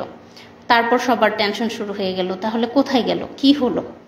তখন মানে ভাইয়া ভাবি প্রথম, মানে আমি প্রথম জানাইছি আমাদের পরিবারে আমার ভাসুর এবং যাকে, বাকিরা তো টেনশন করবে। তখন মানে ভাইয়া ভাবি তাদের মতো করে খোঁজ নিতে লাগলো, এবং এরপরেও মানে কোনো খোঁজ নাই। এদিকে মানে আমি বারবার শুধু ফোন টিপতেছি, আমার বাচ্চা খাচ্ছে না, আমার স্কুলে যাওয়ার সময় হয়েছে, আমি কোনো টাইম কয়টা বাজে আমি কিছুই জানি না। আমার মা হঠাৎ করে এসে বলতেছে স্কুলে যাবে না, এখনও তো খাইলে না, কখন যাবা। তখন আমি ঘড়ি দেখি যে 9:30 বাজে। ঠিক আছে, তো পরে আমি তখন প্রথম আমার মাকে বললাম যে আমি তো সাফওয়ানের আব্বুর সাথে কোনো যোগাযোগ করতে পারছি না। আমি প্রাইমারি স্কুলে জব করতাম, আমার নিজের স্কুল, আমার এলাকার। তো তখন আমার আম্মা শুনে তো মানে তখনই চিৎকার করে একদম কান্নাকাটি শুরু করে দিছে। এবং আস্তে আস্তে আমরা, আমার অন্যান্য ভাসুর, আমার ভাইয়েরা যারা ঢাকায় থাকে, আমার কাজিনরা, এবং আমার হাজবেন্ডের যে ফ্রেন্ডগুলোর সাথে আমার মানে যোগাযোগ করা, কি 2-1 জনের সাথে যোগাযোগ করলাম, সবাইকে তখন জানালাম যে তাকে খুঁজে পাওয়া যাচ্ছে না, তার সাথে কোনো যোগাযোগ হচ্ছে না। এবং কোরিয়াতে যারা যে ইউনিভার্সিটিতে উনি পিএইচডি করেছেন তাদেরকেও জানালাম। তখন তারাও এদিকে খোঁজ নিল। আমার হাজবেন্ডের কোরিয়াতে ল্যান্ড করার কথা ছিল সকাল 11টায়, মানে কোরিয়ান টাইম 11টায়, বাংলাদেশ টাইম হচ্ছে সকাল 8টায়। তো আমি যখন সকাল 8টা পার হয়ে গেল, তো সে ল্যান্ড করে নাই, এই খোঁজ পেলাম। এদিক কোরিয়া থেকেও মানে এয়ারপোর্টে খোঁজ নিচ্ছে তারা যে এরকম পাসপোর্ট হোল্ডার কেউ ল্যান্ড করছে কিনা, না তারাও মানে নেগেটিভ অ্যান্সার পারলো। এবং তারপর থেকে আমরা পুরোপুরি ধরে নিলাম সে মিসিং হয়েছে, কোনোভাবে কিডন্যাপ অথবা মলম পার্টি এই টাইপের কিছু একটা হবে। আমরা কখনোই কল্পনা করি নাই যে এটা রাজনৈতিক কিছু বা মামলা মোকদ্দমা মানে এই টাইপের কিছু হবে, গুম টাইপের, আমরা কখনোই ভাবিনি। তারপরে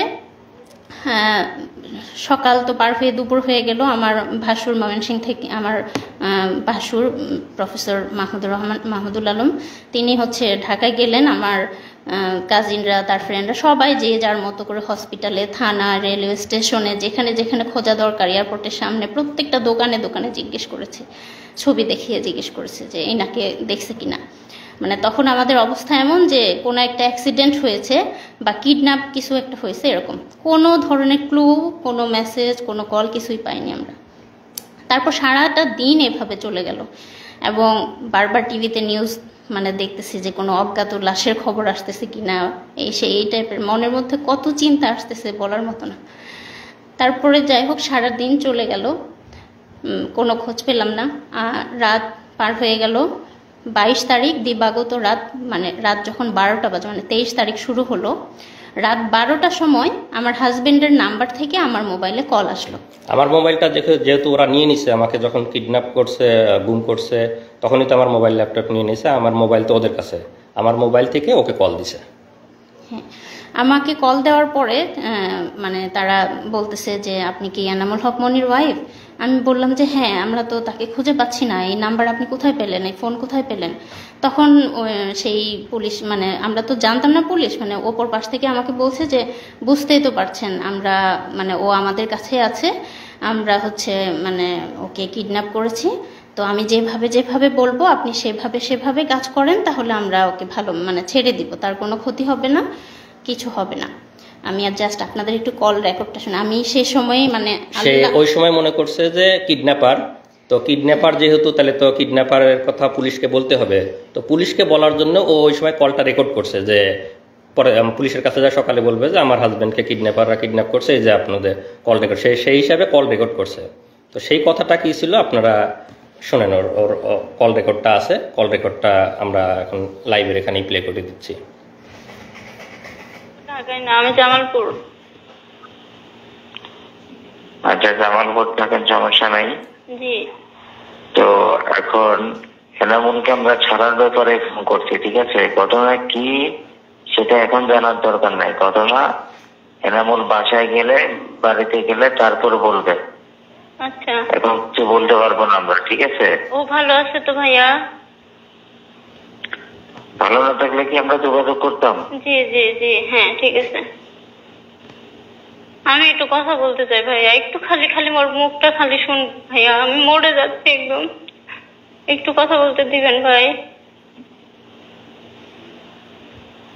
আপনি কি যোগাযোগ করছি দেখে কি এত যোগাযোগ না করলে ভালো হতো মনে হয় না? আচ্ছা আচ্ছা, না ঠিক আছে, আপনি যা বলবেন তাই শুনবো, আপনি বলেন। সুস্থভাবে কথা বলেন, আপনাকে বলছি না সত্যি কথা বলেন, কোনো উচ্ছৃঙ্খলার কোনো কিছু দরকার নেই। জি আচ্ছা ঠিক আছে ভাইয়া। এখন কথা হচ্ছে আপনি আপনার ভাই ব্রাদার, ওনার ভাই ব্রাদার কাউকে কিছু বলতে পারবেন না, যেহেতু আপনি কথা বলছেন। হ্যাঁ আমরা সবার সাথে কথা বলতে পারবো না, কথা একজনের সাথে বলবো। জি আর আপনি কাউকে কিছু বলার দরকার নাই যদি এনামুলকে পাওয়ার ইচ্ছা থাকে, আচ্ছা, বলবো না আমি কাউকে। কারণ কে কোন দিক দিয়ে কি সমস্যা করে সেটা বলা যায় না, ঠিক আছে? জি বলবো না ভাইয়া। এখন আপনাদের দরকার এনামুলকে সুস্থভাবে পাওয়ার, আমরা বুঝি এটা। জি তো সুস্থভাবে পাইতে হলে আমরা যেভাবে বলবো সেভাবে করতে হবে। আচ্ছা বলেন। তো আমাদের 1.5 লক্ষ টাকা দিতে হবে। 1.5 লক্ষ টাকা কখন দেবো ভাইয়া? এখন দিবেন? এখন? এত রাতে ব্যাংকে তো টাকা হ্যাঁ। ভাইয়া। আচ্ছা আমি টাকার ব্যবস্থা করব। হ্যাঁ আমি আপনার টাকা ব্যাংকে? জি ব্যাংকে। আমি তো কেন কোন দোকানদার পরিচিত নাই? এই যে মোবাইলের অ্যাকাউন্টের দোকানটা আছে, জি ওই জন্য কেউ পরিচিত নাই?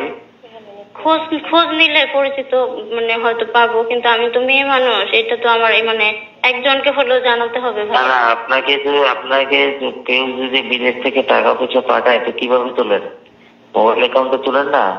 বিদেশ থেকে তো পাঠায় না, আমার হাজবেন্ড তো মানে আমি তো প্রাইমারি স্কুলে চাকরি করি, আমার টাকা দিয়ে আমি তুলি, বুঝছেন?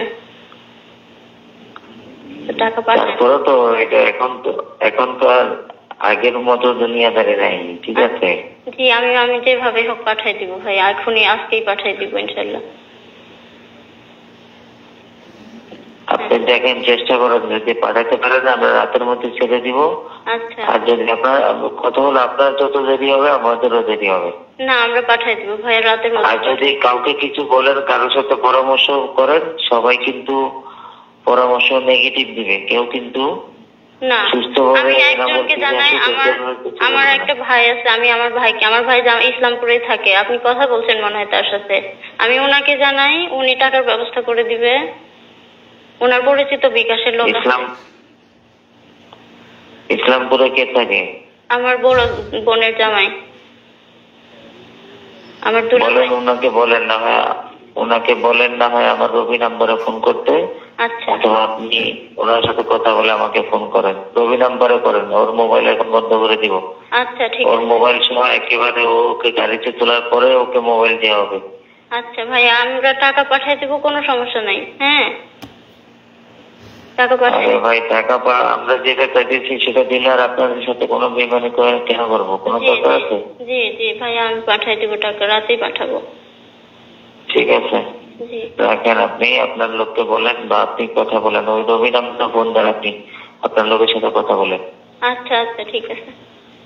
ঠিক আছে আচ্ছা রাখেন। তাড়াতাড়ি বলো। তা আমি তো ঘুমের রুমেই আছি এখনো, ওদের সাথে এখনো এগুলা হচ্ছে। তারপরে বলো। তারপর আমি বললাম যে আমাকে বললো যত দ্রুত আমি টাকা পাঠাবো তত তাড়াতাড়ি তাকে ছেড়ে দিবে, এবং গাড়ি রেডি আছে, জাস্ট টাকাটা পেলে তাকে ছেড়ে দিবে। আমি সকাল মানে 6টার সময় ওনারা আমাকে 4-5টা নাম্বার, ডাচ বাংলা বিকাশ মিলিয়ে প্রায় 4-5টা নাম্বার দিল।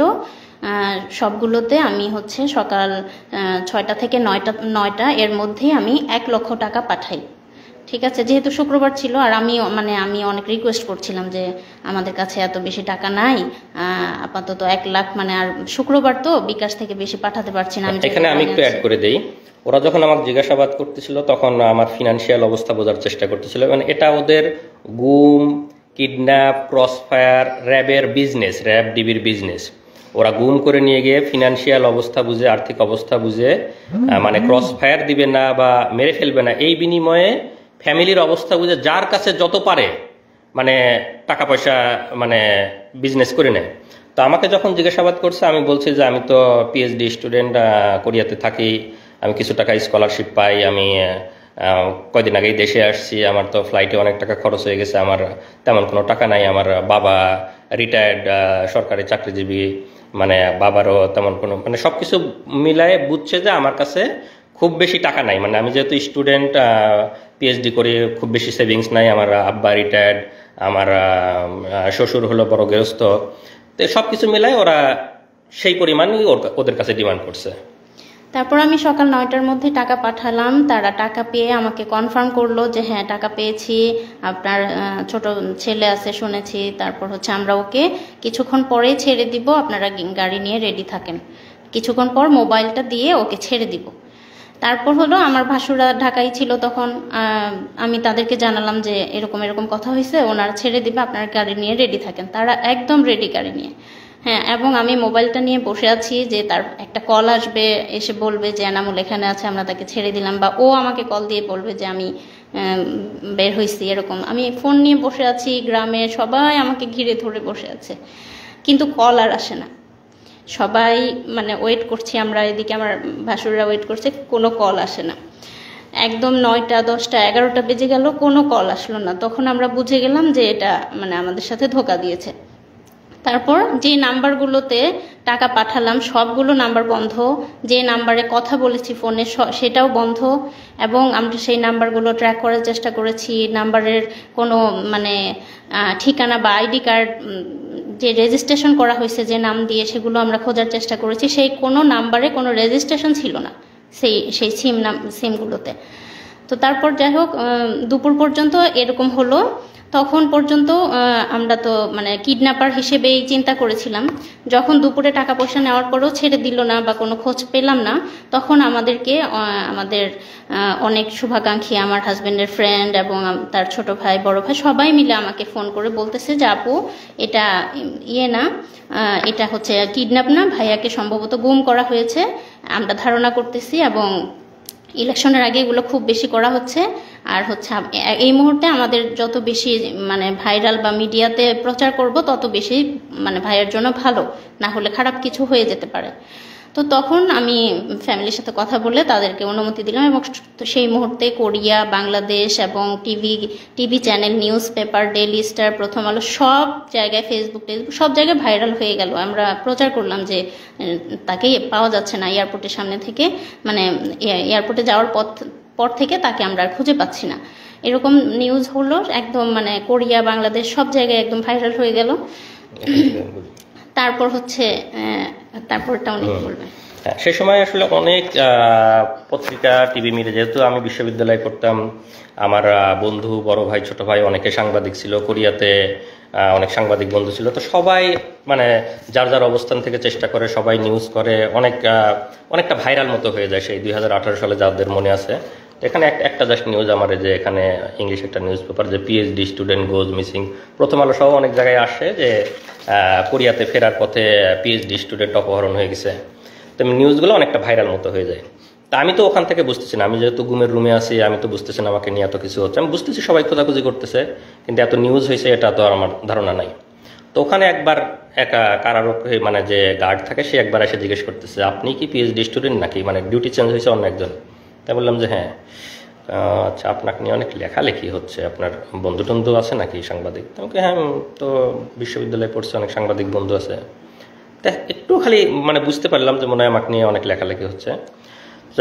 এরপরে আসল মানে যে এতক্ষণ তো বললাম যে আমাকে উপরে একটা রুমে রাখছিল, যেখানে আমরা 2 জন ছিলাম এক রুমে, এবং সর্বমোট 5 জন ছিলাম পাশাপাশি রুমে। এরপরে আমাকে যে আয়নাঘর আমরা যেটা আসলে বুঝি যে গুমের যে স্পেশাল রুম, সেই স্পেশাল রুমে আমাকে নিয়ে যায়, রাখে, চোখ বেঁধে নিয়ে যায়। তো সেটা হলো যে মানে আমাকে চোখ বেঁধে যখন নিয়ে যায়, আমি এটা আগে একটু বলে নেই, যদিও এই স্টেজে তো আমি দেখতে পাচ্ছি র্যাবের কোন জায়গায় সেটা তো আমি জানি না, পরবর্তীতে জানছি। আমি এই স্টেজেই আপনাদেরকে একটু বলে দিচ্ছি। সেটা হলো যে আমাকে যেখানে রাখছিল সেটা হলো র্যাব 2 বসিলা মোহাম্মদপুর ক্যাম্প। আমি আবার বলতেছি, র্যাব 2 বসিলা মোহাম্মদপুর, ঢাকা, এখানে আমাকে রাখছিল। তো সেখানে আমাকে চোখ বেঁধে যখন নিয়ে যাওয়ার পরে, আপনারা যদি সাংবাদিক বা যারা আছেন, যারা মানবাধিকার কর্মী আছেন, তারা যাবেন, তারা দেখবেন র্যাব 2 এর বসিলা মোহাম্মদপুর ক্যাম্পে যদি আপনারা দরজা দিয়ে ঢুকে ডান পাশের যে বিল্ডিংটা, স্বাভাবিকভাবে দেখে মনে হবে একটা স্বাভাবিক বিল্ডিং, একতলা কি দোতলা বিল্ডিং, একটা গেট দিয়ে ঢুকে ডান পাশের বিল্ডিংটা। তো সেই বিল্ডিংয়ে আমাকে তখন ওই রুম থেকে চোখ বেঁধে নিয়ে গেল একটা টয়লেটের মধ্যে দিয়ে দরজা আছে, দরজা দিয়ে সম্ভবত আন্ডারগ্রাউন্ডে নিয়ে গেল। সেখানে একদম সিঙ্গেল গুমের রুম করা আছে, এখানে বিভিন্ন যাদেরকে গুম করে নিয়ে আসে সেখানে রাখা, আমাকে সেই একটা রুমে রাখলো। তো সেই রুমটার বর্ণনা এরকম যে আমরা যদি বাংলাদেশের একটা টয়লেট মতো চিন্তা করি, লো কমোড টয়লেট যেগুলো আমরা স্বাভাবিকভাবে ইউজ করতে পারি, হাই কমোড টয়লেট না। তো ওই রুমের মধ্যে একটা ছোট্ট টয়লেট আছে, একটা ট্যাপ, একটা বদনা। তার মানে আপনার টয়লেট বা প্রস্রাব করার জন্য বাইরে যেতে হচ্ছে না, ওখানে টয়লেট করা যাবে। আর বাকি যে ফাঁকা জায়গাটুকু আছে, মানে একটা টয়লেটের বড় একটা টয়লেটের জায়গার মতো বাকি যে ফাঁকা জায়গাটুকু আছে, সেই জায়গায় একটা স্বাভাবিক মানুষ টান হয়ে শুয়ে থাকতে পারবে না। আমি হাইটে অত বেশি লম্বা না, তারপরে আমাকেও পা একটু ঘুচায় এভাবে শুয়ে থাকতে হতো, এরকম এতটুকু জায়গা। আর সামনে যে দরজাটা একদম সলিড, এই দরজাটার মানে রডের শিক নাই, দরজাটা একদম সলিড, দরজার মানে হেড বরাবর একটা গোল ছিদ্র করা। তো সামনে যারা মানে গার্ড থাকে, তো কাউকে বলার দরকার হলে ওই ছিদ্রর ওইটা সরায় ওদেরকে ডাক দিলে তখন ওরা কোনো কথা বলা বা কোনো জরুরি কিছু দরকার হলে ওরা, বা খাবার দেওয়ার দরকার হলেও ওদিক দিয়ে এসে কথা বলে তারপরে খাবার দেয়। তো ওইটা হলো একদম স্পেশাল রুম গুমের, যে একদম মানে ভাষায় বর্ণনা, আপনারা আয়নাঘরের অনেক ছবি হয়তো ইয়েতে নেত্র নিউজে বা বিভিন্ন জায়গায় দেখছেন, আগামীতে আরও আসবে, আপনারা হয়তো ভিডিও দেখতে পারবেন, সাংবাদিক মানবাধিকার কর্মীরা যাবেন, সেগুলো ভিডিও করে নিয়ে আসবেন। তো একদম যেটা বর্ণনা দিলাম, একটা ছোট টয়লেট এবং বাকি যে ফাঁকা জায়গাটুক থাকে কষ্টে মষ্টে পা ভাঁজ করে একজন মানুষ শুয়ে থাকতে পারে। তা আমাকে ওখানে রাখার পরে একা ওই রুমগুলো হলো সিঙ্গেল ইউনিট, একা রাখলো। তো স্বাভাবিকভাবে ওখানে তো সবসময় মৃত্যু আতঙ্ক, মানে কখন মেরে ফেলবে, কখন মানে সবসময় কল্পনা যে মেরে কোথায় লাশ ফেলে দেবে, কেউ টের পাবে। বাংলাদেশে যা হয়, মানে লাশ ভাসতেছে, গুম হয়ে যাচ্ছে, নিখোঁজ হচ্ছে, কে কোথায় মারা যাচ্ছে, কার কোথায়, সেগুলো সবসময় চিন্তা হচ্ছে। তো পরের দিন রাতের বেলা আমাকে আবার ওই গুমের ওই যে সিঙ্গেল রুম, আয়নাঘরের যে সিঙ্গেল রুম, সেই রুম থেকে নিয়ে আবার অফিসারদের রুমে নিয়ে যায়। অফিসারদের রুমে যখন যাবে সবসময় চোখ বাঁধা, গুমের রুমে থাকা অবস্থায় চোখ খোলা রাখে। অফিসারদের রুমে যাওয়ার সময় সবসময় চোখ বাঁধা, কারণ কে জিজ্ঞাসাবাদ করতেছে, কে অফিসার, কে কি, কোনো কিছু বোঝার সুযোগ নাই। তারা বাংলাদেশি না ভিনদেশি তাও বোঝার সুযোগ নাই। এবং আমার কাছে যথেষ্ট সন্দেহ হয়েছে যে তাদের মধ্যে কিছু ভারতীয় মানে বা এদের থাকতে পারে, এবং এদের জিজ্ঞাসাবাদ, এদের টেকনোলজি, মোবাইল সার্চিং, এত ইন্টেলেকচুয়াল, এত দক্ষ, আমার কাছে মনে হয় না যে বাংলাদেশিরা এত দক্ষ হতে পারে। তাদের মধ্যে দুই একজন মানে ভারতীয় রয়ের গুপ্তচর থাকা অসম্ভব কিছু না, আমার কাছে মনে হয়েছে। হ্যাঁ, বা এবং ভাষাটাও সবসময় একদম পিওর বাংলা মনে হয় নাই, কয়েকজন কথা বলতেছিল। যাই যেটা বললাম যে মানে অফিসারদেরকে আমরা যেহেতু দেখতে পাচ্ছি না, তাদের বর্ণনা দেওয়ার তো সুযোগ নাই এই স্টেজে। তো সেখানে রাতভর আবার আমাকে জিজ্ঞাসাবাদ করে, এবং সেদিন মানে ফিজিক্যাল টর্চার করে নাই, ভয়াবহ মানসিক টর্চার করছে। যেটা বললাম যে বন্দুকের গুলির শব্দ, লাঠির শব্দ, মানে কানে ইলেকট্রিক শক দেওয়ার মতো শব্দ, ভয়াবহ মানসিক টর্চার করে। এবং আমাকে প্রায় হয়তো আনুমানিক রাত 12টার দিকে আবার এনে গুমের রুমে রেখে দেয়। তো সেই দিন আমি মানে মোটামুটি এমনিতে অনেক আতঙ্ক ভয়, সেদিন মনে হলো যে আজকে মনে হয় খারাপ কিছু করতে পারে। ওদের জিজ্ঞাসাবাদের ধরন বা সব কিছু মিলাই খুব মানে ভীতিকর একটা অবস্থা। তো এসে কোনো মতো শুয়ে আছে, ঘুমাই না, ঘুম তো আসার কোনো সুযোগই নাই ওখানে। তো যে অবস্থা, হয়তো ক্লান্ত হয়ে গেলে চোখটা একটু বুঝে আসে। তা আমাকে শেষ রাতের দিকে, রাত 4:30 বাজে, তখন আবার এসে দরজায় মানে র্যাবের একজন নক করছে, ভাই আপনি আসেন, আপনাকে নিয়ে দ্রুত অপারেশনে যাইতে হবে। তখন তো আমার বুকের মধ্যে একদম মানে করে উঠছে যে এত রাতে অপারেশন, মানে তখন তো এমনিতে সবসময় মৃত্যু চিন্তা, ক্রস ফায়ারের চিন্তা, মানে আমাকে শুধু দরজায় ডাক দিছে, আপনি বের হয়ে আসেন, আপনাকে নিয়ে অপারেশনে যেতে হবে। তখন আমি পুরাপুরি শিওর যে ভাই মানে মনে হচ্ছে যে আমাকে ক্রস ফায়ারের দেওয়ার জন্য অপারেশন, র্যাবের অপারেশন এত রাতে আর কি হবে। তখন রাত 4টে 4:30 বাজে, আমি বুঝতেছি ফজরের সময় হয়ে যাচ্ছে। তখন আমি ওদেরকে বললাম, মানে ওই সময় তো চিল্লা চেঁচামেচি করেও কোনো লাভ নাই, মানে কেউ তো শোনার নাই।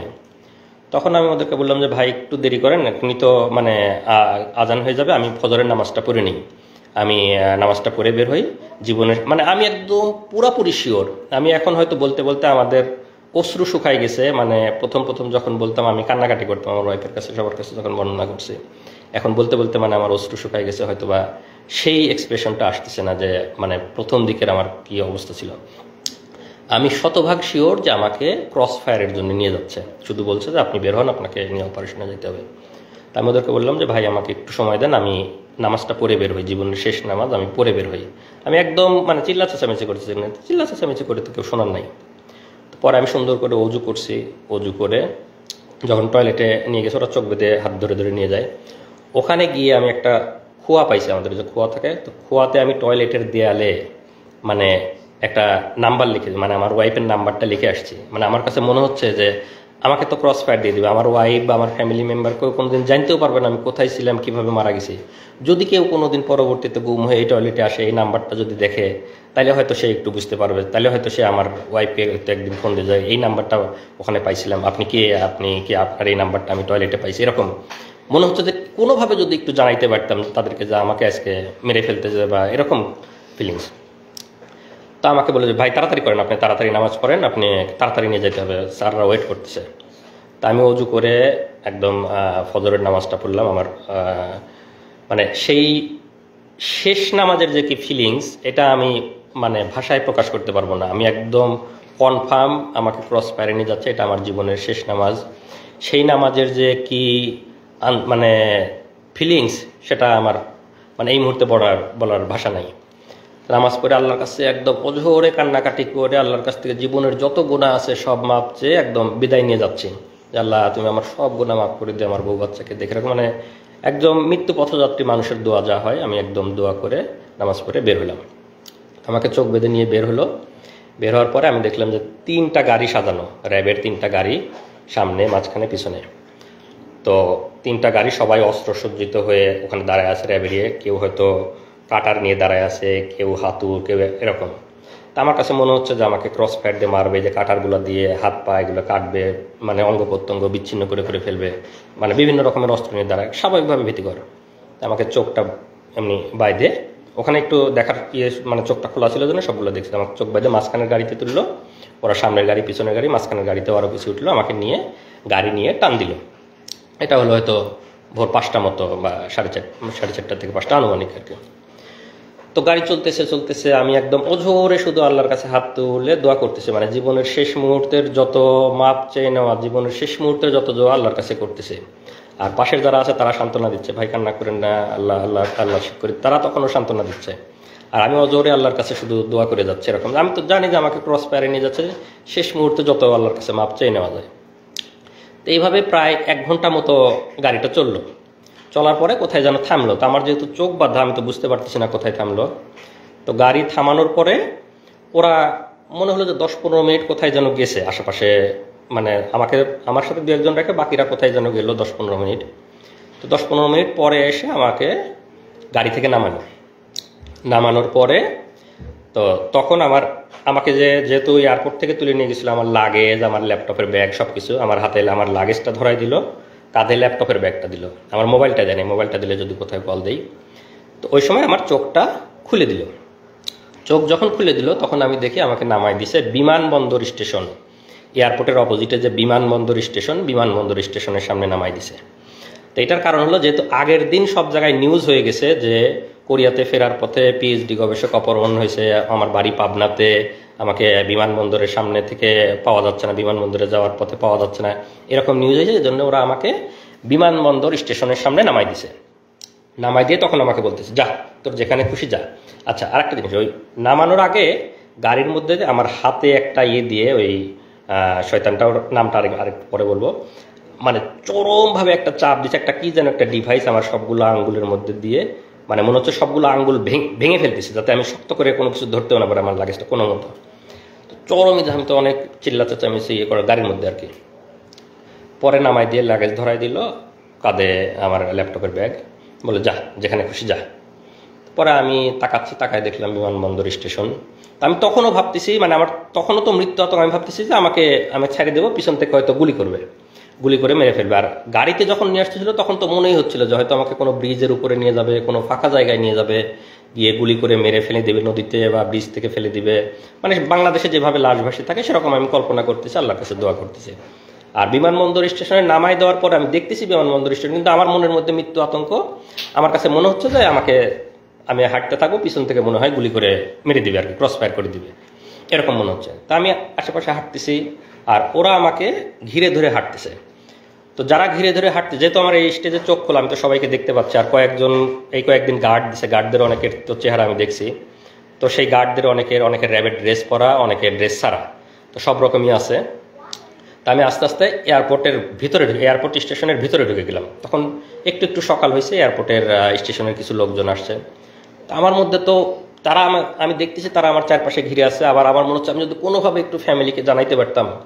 তো আমি ওখানে গিয়ে 1-2 জনকে একটু রিকোয়েস্ট করলাম, ভাই একটু মোবাইলটা দেওয়া যাবে, আমি একটু বাড়িতে কল দেবো। তো ওরা হয়তো আমার পিছন থেকে সিগন্যাল দিচ্ছে, খবরদার দেওয়া যাবে না। তো লোকজন না করলো যে না দেওয়া যাবে না, মোবাইল দিতে পারবো না। তো 2জনকে আমি রিকোয়েস্ট করছি, ভাই প্লিজ আমাকে একটু মোবাইলটা দেন, আমি একটু আমার বাড়িতে কল দিব। মানে ওরা দেখতেছি, আমি ওদেরকে দেখতেছি, কিন্তু তারপর আমি রিকোয়েস্ট করতেছি। তো ওদের হয়তো সিগন্যাল পায়, সে আর দেয় নেই। তো আমি স্টেশনে আরেকটু হাঁটতেই যে আমাকে প্রথমে হাত ধরে তুলে নিয়ে গেছিল, ওর নামটা আরেকটু পরে বলবো, যেহেতু এখনো পর্যন্ত আমি তো জানি না সে কে। তো যখন জানবো তখনই বলবো। যে আমাকে বিমানবন্দরে হাত ধরে তুলে নিয়ে গেছিল, যে শুয়োরটা, সেই এসে আবার আমার হাত ধরলো। হাত ধরে বলতেছে, এই আপনার নামে গোপন রিপোর্ট আছে, আপনারা সরকার বিরোধী লেখালেখি করেন, আপনারা নির্বাচনকে সামনে রেখে অপপরিকল্পনা করতেছেন। তো আপনাকে আমরা অ্যারেস্ট করতে আসছি। আমাদের কাছে গোপন রিপোর্ট ছিল যে আপনি এই মুহূর্তে এয়ারপোর্ট স্টেশনে আসবেন।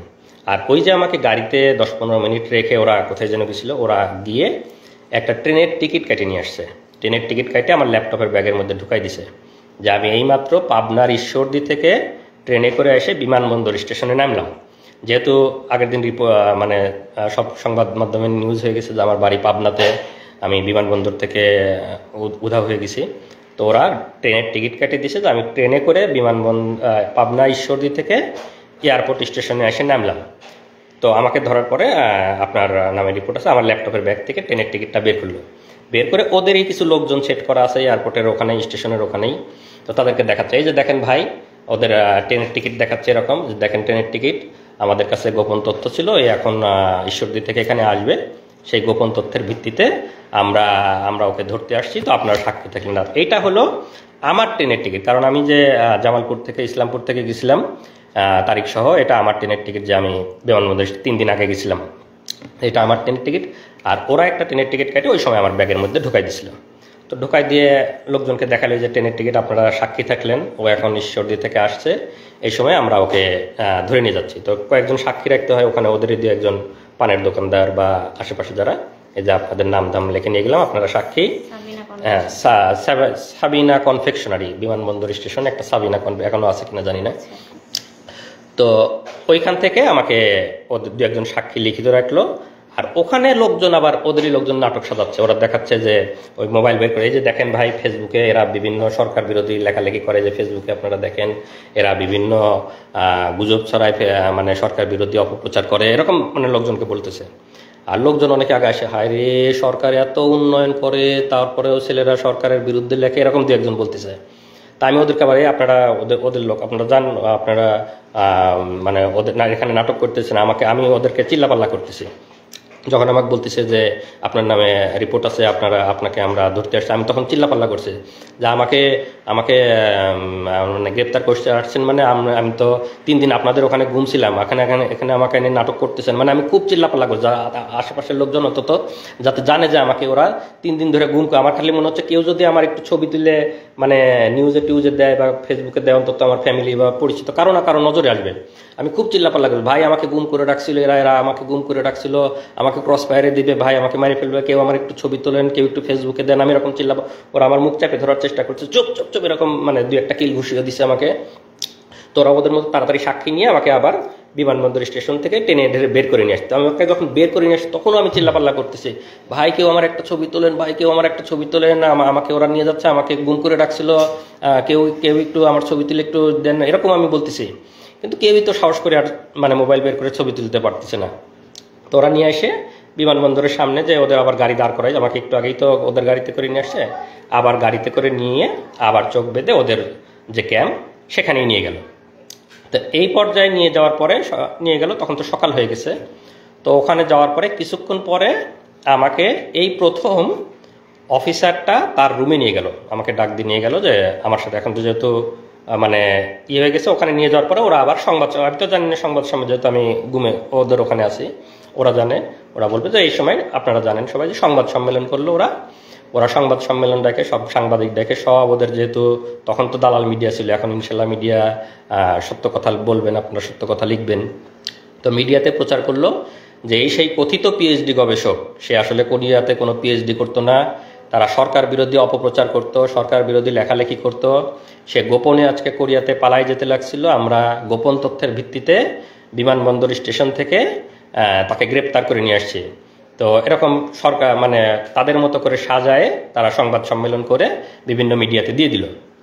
দিয়ে দেওয়ার পরে ওখানে, আমি তো এগুলো জানি যেহেতু আমাকে ওখানে রাখছে, তারপরে আমাকে অফিসারটা তার রুমে ডাকলো চোখ খোলা অবস্থায়, এই প্রথম। তো তখন যখন আমাকে ডাকছে তখন আমি প্রথমবারের মতো তার মানে রুমে ঢোকার আগে তার নেম প্লেটটা একবার দেখে গেছি যে কে। পরে তো ভিতরে ঢুকে তার সাথে আমার নাম ধাম ইয়েটাগুলো, তোমার নামে এখন মামলা দেওয়া হবে, আমরা তোমার নামে ডিজিটাল নিরাপত্তার মামলা দিয়ে তোমাকে ইয়ে করে দিবে, এরকম বলতেছে আর কি। তো যেহেতু নেম প্লেটটা দেখে গেছে, এই সময় আমি বলতেছি যে এই শুয়োরটা হলো আমাকে গুম করা থেকে শুরু করে সব কিছু নিজে হাতে করছে। এবং আমরা বসিলা মোহাম্মদপুর ক্যাম্পে যে 5 জন ছিলাম, 5 জনকে সে নিজে হাতে গুম করছে। এবং পরবর্তীতে আমি জেলে ছিলাম, জেলে থাকা অবস্থায় অনেকের সাথে কথা, তাদেরকেও সে গুম করছে। তা আমি তার ছবিটা আমার কমেন্টে দিয়ে দিব আপনাদের ইয়েতে, তার বিস্তারিত। তার নাম হলো মহিউদ্দিন ফারুকি। মহিউদ্দিন ফারুকি 2018 সালে র‍্যাব 2 বসিলা মোহাম্মদপুরে সে ছিল কোম্পানি কমান্ডার। পরবর্তীতে সে ওখান থেকে চলে যায় হলো পুলিশ সদর দপ্তরের সাপ্লাই শাখার এআইজি ছিল। এতটুকু পর্যন্ত তার ইনফরমেশন আমি জানি। এটা হলো মহিউদ্দিন ফারুকি, এটা হলো মহিউদ্দিন ফারুকির ছবি। আমরা জাস্ট ছবিটা আপনাদেরকে দেখাচ্ছি, আমি পরবর্তীতে আমার কমেন্টে দিয়ে দেবো বিস্তারিত। এইটা হলো সেই মহিউদ্দিন ফারুকি। এই শোর আমাকে গুম করছে এবং আমার সাথে যারা 5 জন ছিল তাদেরকে নিজ হাতে গুম করছে। মহিউদ্দিন ফারুকি 2018 সালে র‍্যাব 2 এর কোম্পানি কমান্ডার, পরবর্তীতে পুলিশ সদর দপ্তরে সাপ্লাই শাখার এআইজি ছিল।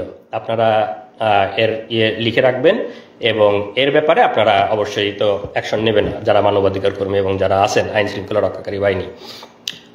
তো আমাকে ওই সময় একবার জিজ্ঞাসাবাদ যেহেতু করে, আমি ওর নেম প্লেটে দেখে গেছি। তো পরবর্তীতে ওখান থেকে আমাকে ওখানেই রেখে দেয়, এদিকে সংবাদ সম্মেলন এটিয়ে করে আর কি। আর এর ব্যাপারে আরেকটু বলে রাখি, মহিউদ্দিন ফারুকি এরা তো হলো যে আমাদের নামে বিভিন্ন রকম অপবাদ দিয়ে আমাদেরকে মানে কালার করার বা আমাদেরকে অপমানিত করার চেষ্টা করেছে। এই মহিউদ্দিন ফারুকি আপনারা নাম দিয়ে সার্চ দেবেন, মহিউদ্দিন ফারুকি নাম দিলেই দেখবেন এর নামে বিভিন্ন রিপোর্ট আইছে। পুলিশ সদর দপ্তরের সাপ্লাই শাখার এআইজি থাকা অবস্থায় নারী কেলেঙ্কারিতে এক মহিলাকে, সে অবিবাহিত মানে বিবাহ বহির্ভূত মহিলাকে নিয়ে এসে সে নিয়মিত তার সাথে শারীরিক সম্পর্ক করত তার অফিসেই। এবং সেই মহিলা এক পর্যায়ে প্রেগনেন্ট হওয়ার পরে সে মহিলাকে কোনোভাবে জোর করে ওষুধ খাওয়ায় অ্যাবর্শন করানোর পরে পরবর্তীতে আবার সে শারীরিক সম্পর্ক করতে থাকে, মহিলাটা আবার প্রেগনেন্ট হয়। পরবর্তীতে যখন সে আবার জোর করে অ্যাবর্শন করাতে যায় তখন মহিলাটাও কোনোভাবে, উনি হয়তো আমার এই লাইভ যদি কোনোভাবে শুনে থাকে, মহিলাটাও কোনোভাবে হয়তো কোনো পাওয়ারফুল কারো মানে পরিচিত, সে তখন সেটা মানে মামলা করে তার নামে এবং সংবাদ সম্মেলন এতে করে। এই মানে শোরের নামে আপনারা সার্চ দিলেই পাবেন মহিউদ্দিন ফারুকি ভ্রূণ হত্যা মামলা, তার নামে 2টা না 3টা মামলা হয়েছে এবং সে তখন সাময়িক বরখাস্ত। র‍্যাব সদর দপ্তর মানে পুলিশ সদর দপ্তর সাপ্লাই শাখার এআইজি থাকা অবস্থায় তখন থেকেই সে সাময়িক বরখাস্ত। এগুলো হলো এদের চরিত্র। এরা হলো এরকম মানে বিবাহ বহির্ভূত এরকম মানে ব্যভিচার এগুলার নিয়ে থাকে এবং তারা আমাদের নামে বিভিন্ন রকম অপবাদ দেওয়ার চেষ্টা করে এবং তখন থেকেই মানে মানে সাময়িক বরখাস্ত অবস্থায় আছে। এগুলো হলো এদের বাস্তব চরিত্র। তো ওখান থেকে তারপরে আমাকে যখন ওখানে রাখে, সংবাদ সম্মেলন করার পরে আমাকে নিয়ে পেপার পত্রিকায় ওদের মতো করে ভুয়া রিপোর্ট দেয়। এবং ওই দিন রাতে আমি যেহেতু বিমানবন্দরে চিল্লা চেঁচামেচি করছি যে আমাকে ওরা গুম করে রাখছিল, আমাকে কেউ ছবি তোলেন, কেউ আমার একটা ছবি তুলে রাখেন, আমাকে এরকম বলছি। তো তখন ওই দিন রাতে ওরা এইটা বুঝতে পারছে যে আমি লোকজনকে বলে দেওয়ার চেষ্টা করছি, ওদেরকে ধরা খাওয়ানোর চেষ্টা করছি। তো ওই দিন রাতে আমাকে ভয়ানক টর্চার করছে, শারীরিক টর্চার, যে তুই খুব চালাক না, তুই আমাদেরকে ধরাই দেওয়ার চেষ্টা করছিস যাতে আমরা ধরা পড়ে যাই, আমরা তোকে গুম করছি, এরকম চিল্লা চেঁচামেচি, মানে অনেক অকথ্য ভাষায় গালিগালাজ করছে এবং ওই দিন রাতে আমাকে টর্চার করছে। তো টর্চারটা এরকম, রাতের বেলা আমি বলি আসলে, ওই দিন রাতে আমাকে চোখ বেঁধে ওদের আবার রুমে নিয়ে যায়, মানে দিনে চোখ খোলা ছিল, রাতের বেলা চোখ বাঁধা অবস্থায় আবার রুমে নিয়ে যায়। রুমে নিয়ে গিয়ে আমার এভাবে 2 হাতটা এরকম বাঁধে, এখানে হাত বাঁধে, আমার 2 পা বাঁধে, 2 পা এবং 2 হাত বাঁধে। আমার এই হাতের মধ্যে দিয়ে এই দিক দিয়ে একটা বাঁশ মতো ঢুকাই দেয়, আমি তো চোখ বাঁধা দেখতে পাচ্ছি না, বাঁশ মতো এরকম আড়াআড়ি ঢুকাই দেয় এবং আমার পায়ের উপরে এখানেও আড়াআড়ি একটা বাঁশ মতো রেখে দেয়। তো 2টা বাঁশ, আমার পায়ের 2 পায়ের উপর আড়াআড়ি একটা, আমার হাতের উপর আড়াআড়ি। আর এই 2 বাঁশের উপরে, মানে এই বাঁশের উপরে 2-4 জন, ওই বাঁশের উপরে 2-4 জন এরকম দাঁড়ায়, মানে রুটি বলার মতো, যেরকম মানে আমরা যেরকম বেলন দিয়ে রুটি বলি এইরকম একদম চাপ দিয়ে এরকম বলতেছে। আমি তো চিল্লাই করছি। যখন চিল্লাচ্ছি তখন আমার মুখের মধ্যে গামছা গুঁজে দিছে যাতে মানে চিৎকার বাইরে না যায়, আমার মুখের মধ্যে চিল্লাচ্ছি। পরে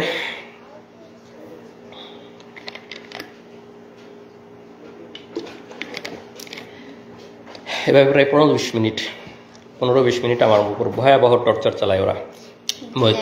মহিউদ্দিন এই সেই গেঞ্জি বলতে ভুলে গেছি, এই সেই গেঞ্জি যে গেঞ্জি পরা অবস্থায় আমাকে তুলে নিয়ে গেছিলো, এই গেঞ্জি পরা অবস্থায় ছিলাম, এই গেঞ্জি পরা অবস্থায় আমাকে ওই টর্চার করে, রক্ত এবং ময়লা মিশ্রিত সেই গেঞ্জি। আমরা 5 বছর সেই গেঞ্জিটা যত্ন করে তুলে রাখছিলাম আজকের দিনের জন্য, যে আজকের এই দিনে আমরা এই গেঞ্জিটা পরে আপনাদের সামনে বলবো। এই সেই গেঞ্জি পরা অবস্থায় আমাকে টর্চার করে, ভয়ানক টর্চার, রক্ত এবং ময়লা এখনো আছে। টর্চার করার পরে পরের দিন সকালে আমাকে থানায় পাঠাবে। আমার নামে এর আগে কোনো মামলা নাই, কোনো রিপোর্ট নাই, কোনো মামলা নাই। এখন তো আমাকে থানায় দিতে গেলে একটা মিথ্যা মামলা দিতে হবে। তখন পরের দিন সকালে ওরা একটা ভুয়া ডিজিটাল নিরাপত্তা, আপনারা জানেন যে ডিজিটাল নিরাপত্তা আইনের অবস্থা, আমরা সবাই এই আইনের যে মানে কালো দিক, সেদিকের মানে শিকার মানবাধিকার কর্মীরা, সাংবাদিকরা, আমরা যারা বাক স্বাধীনতায় বিশেষ করে আমরা সবাই শিকার। তা আমার নামে ভুয়া ডিজিটাল নিরাপত্তা আইনে একটা মামলা দেয়। মামলা দিয়ে সকালে আমাকে থানায় পাঠাবে। থানায় পাঠানোর আগে আমার তো এই ড্রেসটার অবস্থা খুবই খারাপ, রক্ত ময়লা সব কিছু ভর্তি। তো এইটা করে যখন আমি থানায় যাব, থানা থেকে যখন কোর্টে উঠবো তখন তো সবাই দেখবে আমার অবস্থা। তখন ওরা করে কি, আমার যেহেতু লাগেজ ওদের কাছেই, আমাকে এয়ারপোর্ট থেকে তুলে নিয়ে গেছে, লাগেজ তো ওদের কাছেই, লাগেজে আমার জামা কাপড় আছে, লাগেজ থেকে অন্য একটা গেঞ্জি নিয়ে আসলো। অন্য একটা গেঞ্জি নিয়ে এসে আমাকে বললো যে এটা চেঞ্জ কর। এটা খুলে আমাকে ফ্রেশ যে একটা গেঞ্জি, সেই একটা গেঞ্জি পরতে দিল, এই গেঞ্জিটা পর।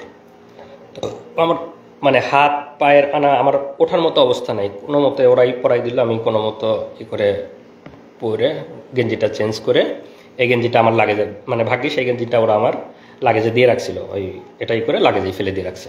পরবর্তীতে তো আমি জেল থেকে বের হওয়ার পরে যখন লাগেজ নিয়েছি তখন আসলে এই গেঞ্জিটা আবার পাইছি।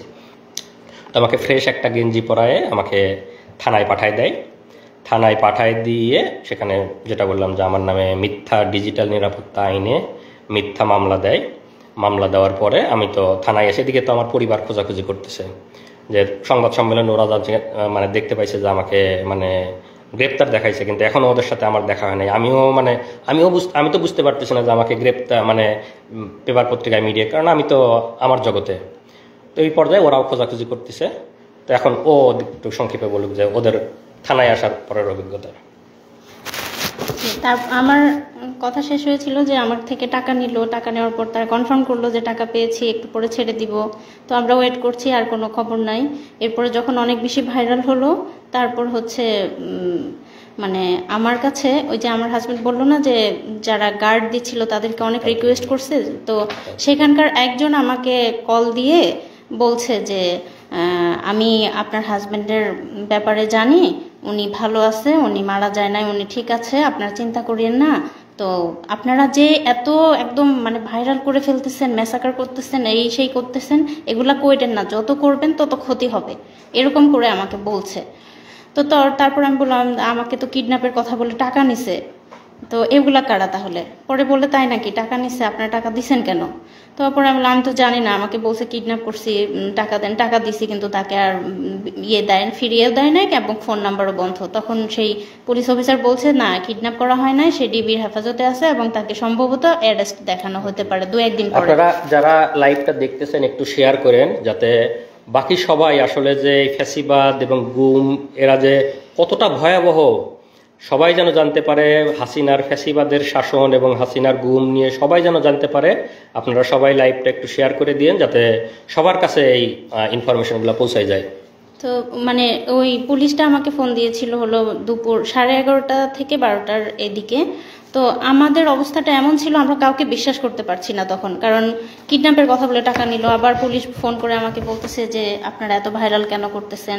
তো তখন আমাদের মনে হচ্ছে যে ওরা আমাদেরকে বাধা দেওয়ার জন্য হয়তো বা মিথ্যা কথা বলতেছে, আমাদের মনের ভেতরে সেই ধুকপুকুনি কমে নাই। তারপরে যাই হোক সারাদিন চলে গেল, বিকাল 3টা মানে 2:45 থেকে 3টা এর মধ্যে হচ্ছে আমার ভাসুর, আমার যারা ঢাকায় ছিল, আমার ভাসুর আমাকে ফোন দিয়ে বলল যে সংবাদ সম্মেলন করে ওরা তো মনিকে অ্যারেস্ট দেখাইছে, তো ইয়েতে কি রেলওয়ে থানায় অ্যারেস্ট দেখাইছে। আর আমরা হচ্ছে তার জিডি করছিলাম হচ্ছে দক্ষিণ খান থানায়। তো রেলওয়ে থানায় অ্যারেস্ট দেখাইছে, আমার ভাসুরা সাথে সাথে সেখানে গেছে, যে তার সাথে দেখা করতে চাইছে, বলছে যে না এখন দেখা করা যাবে না এরকম। তো তখন আমার ভাসুর আমাকে বললো যে তুমি এখনই রওনা দাও, হয়তো তোমাকে দেখা করতে দিবে, তুমি সাফওয়ানকে নিয়ে এখনই চলে আসো। তখন আমি আমার ট্রেন ছিল আমার ইসলামপুরে জামালপুরে, তখন ট্রেন ছিল 3:30, আমি সেই ট্রেনে তখনই রওনা দিই আমার বাচ্চাটাকে নিয়ে। তো এর মধ্যে যে 3টা দিন গেছে, এই 3 দিনে আমি শুধু একটু পানি খেয়েছিলাম, এবং আমার বাচ্চাটা তখন কোথায় যাচ্ছে কি খাচ্ছে আমি কিছুই জানি না। তো সেই অবস্থায় আমি আমার ছোট বাচ্চাটাকে নিয়ে আমি আমার দুলাভাইয়ের সাথে করে ট্রেনে যাচ্ছি। তারপর আমরা মানে 8:30টার দিকে ঢাকায় পৌঁছলাম। পৌঁছেই হচ্ছে আমি আমার ভাসুরকে কল দিলাম যে কোথায় আসবো। তো পরে বললো যে থানায় আসার আগে থানায় আসো, আর হচ্ছে অফিসারের নাম্বার দিল যে আগে এনাকে ফোন করো যে দেখা করতে দিবে কিনা, এত দূর থেকে আসছো, যদি দেখা করতে না দেয় শুধু শুধু আসে কষ্ট করা লাগবে, আগে কল দিয়ে কথা বলে নাও।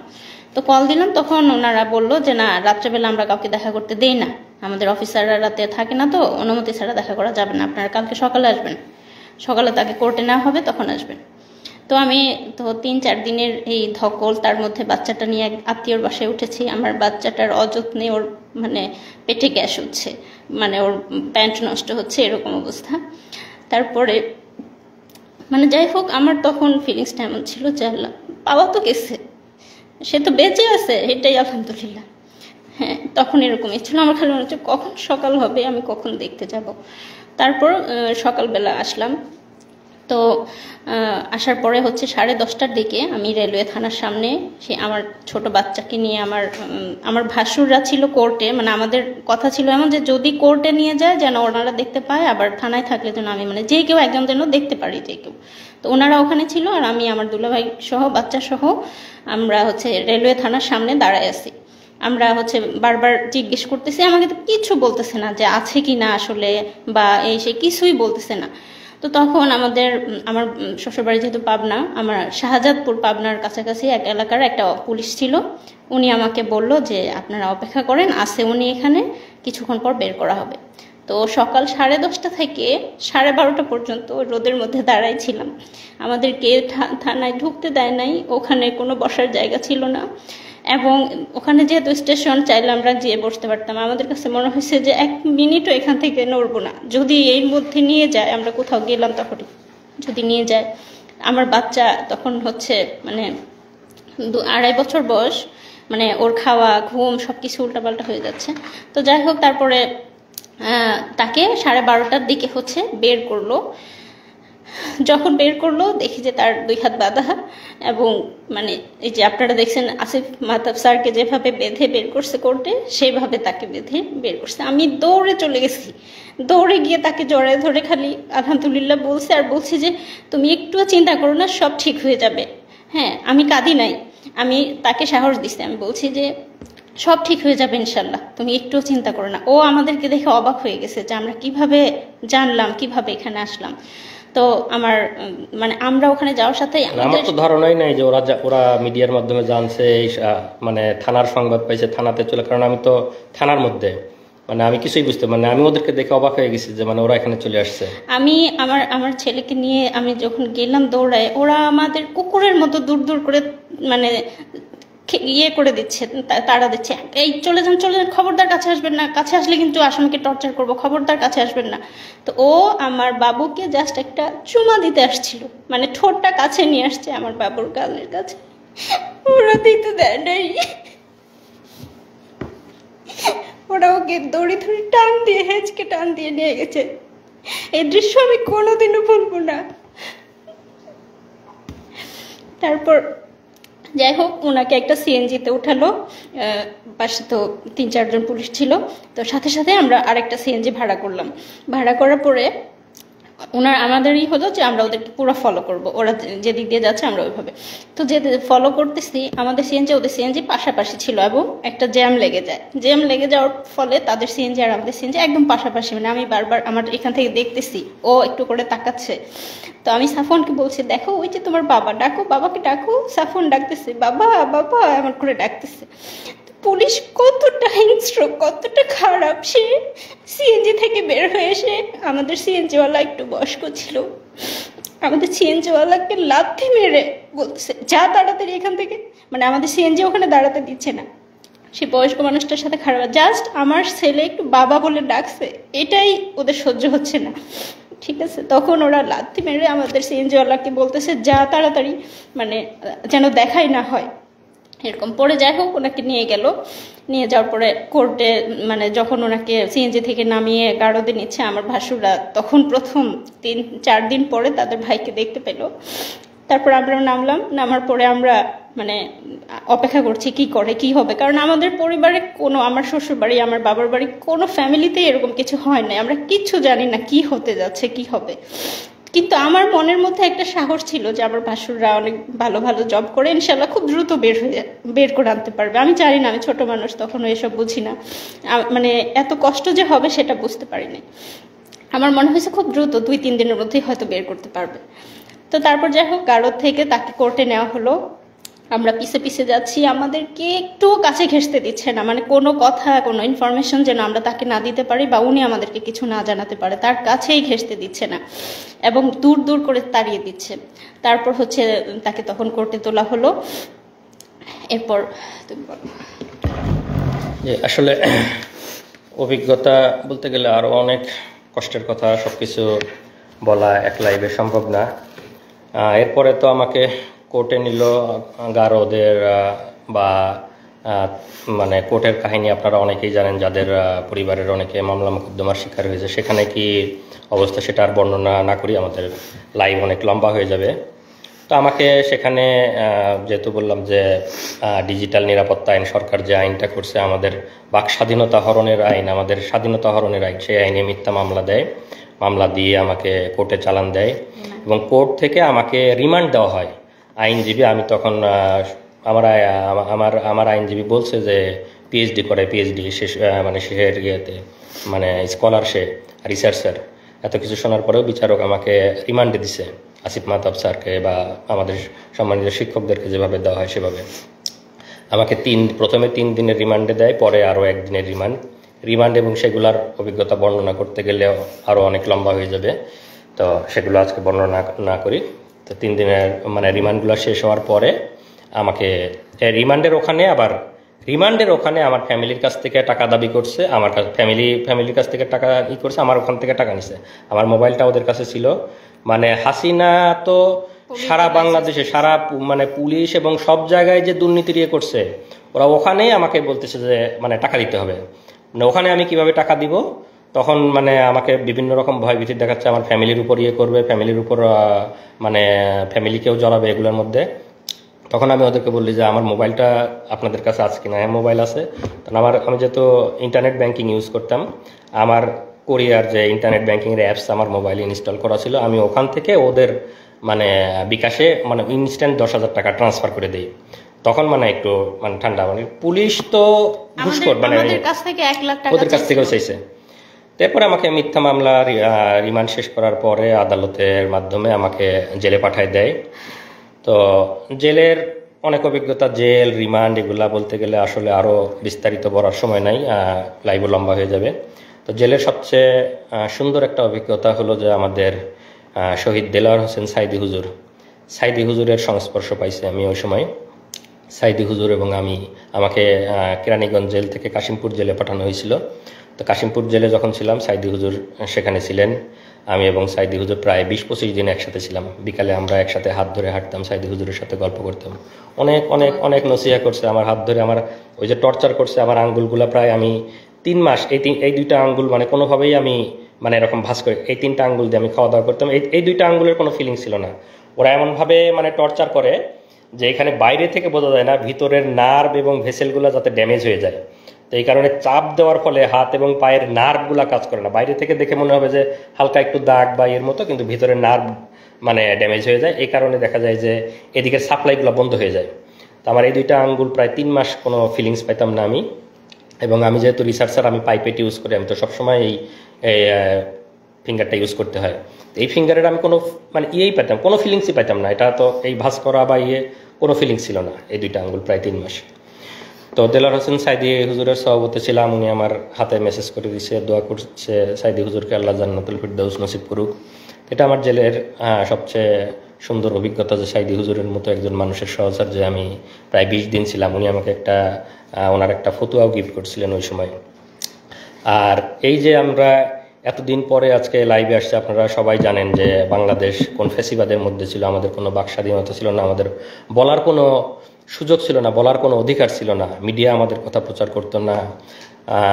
আমাদের পরিবারের উপর টর্চার করা হতো, পরিবারের আমি কোরিয়াতে চলে আসছি, আবার আল্লাহ আমাকে জেল থেকে অনেক কঠিন পথ পাড়ি দিয়ে আসতে হয়েছে, সেগুলা অন্য কোনো একদিন বলবো।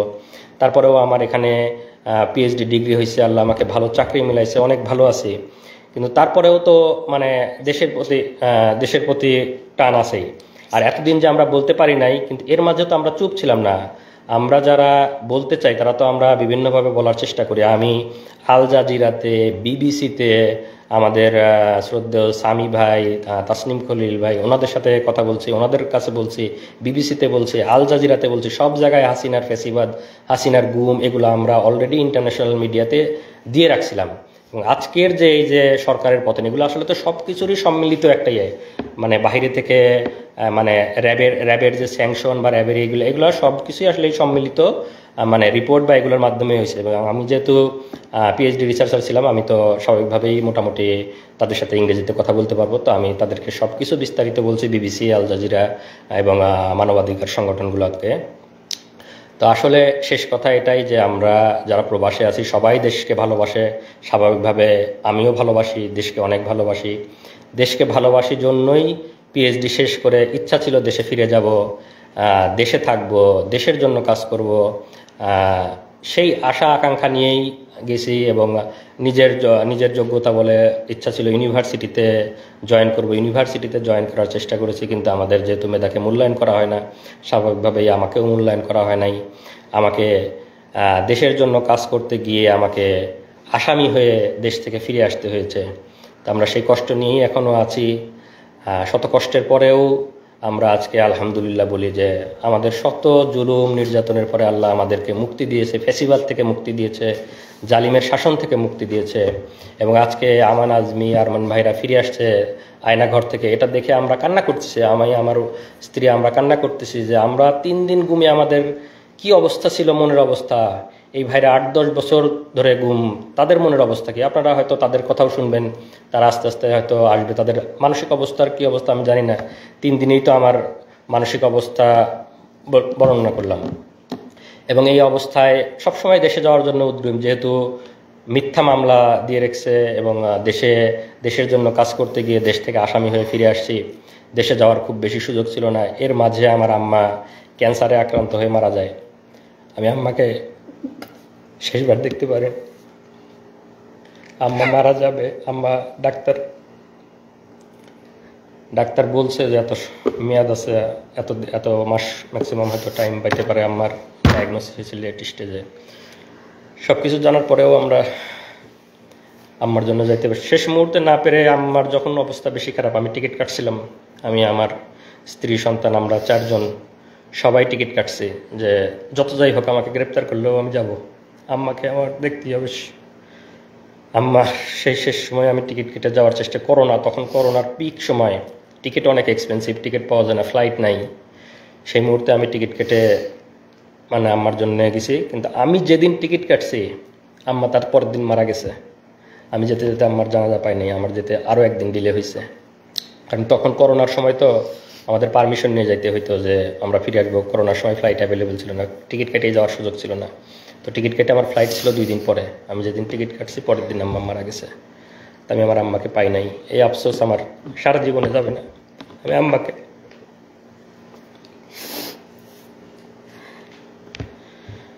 আপনারা আমাদের জন্য দোয়া করবেন।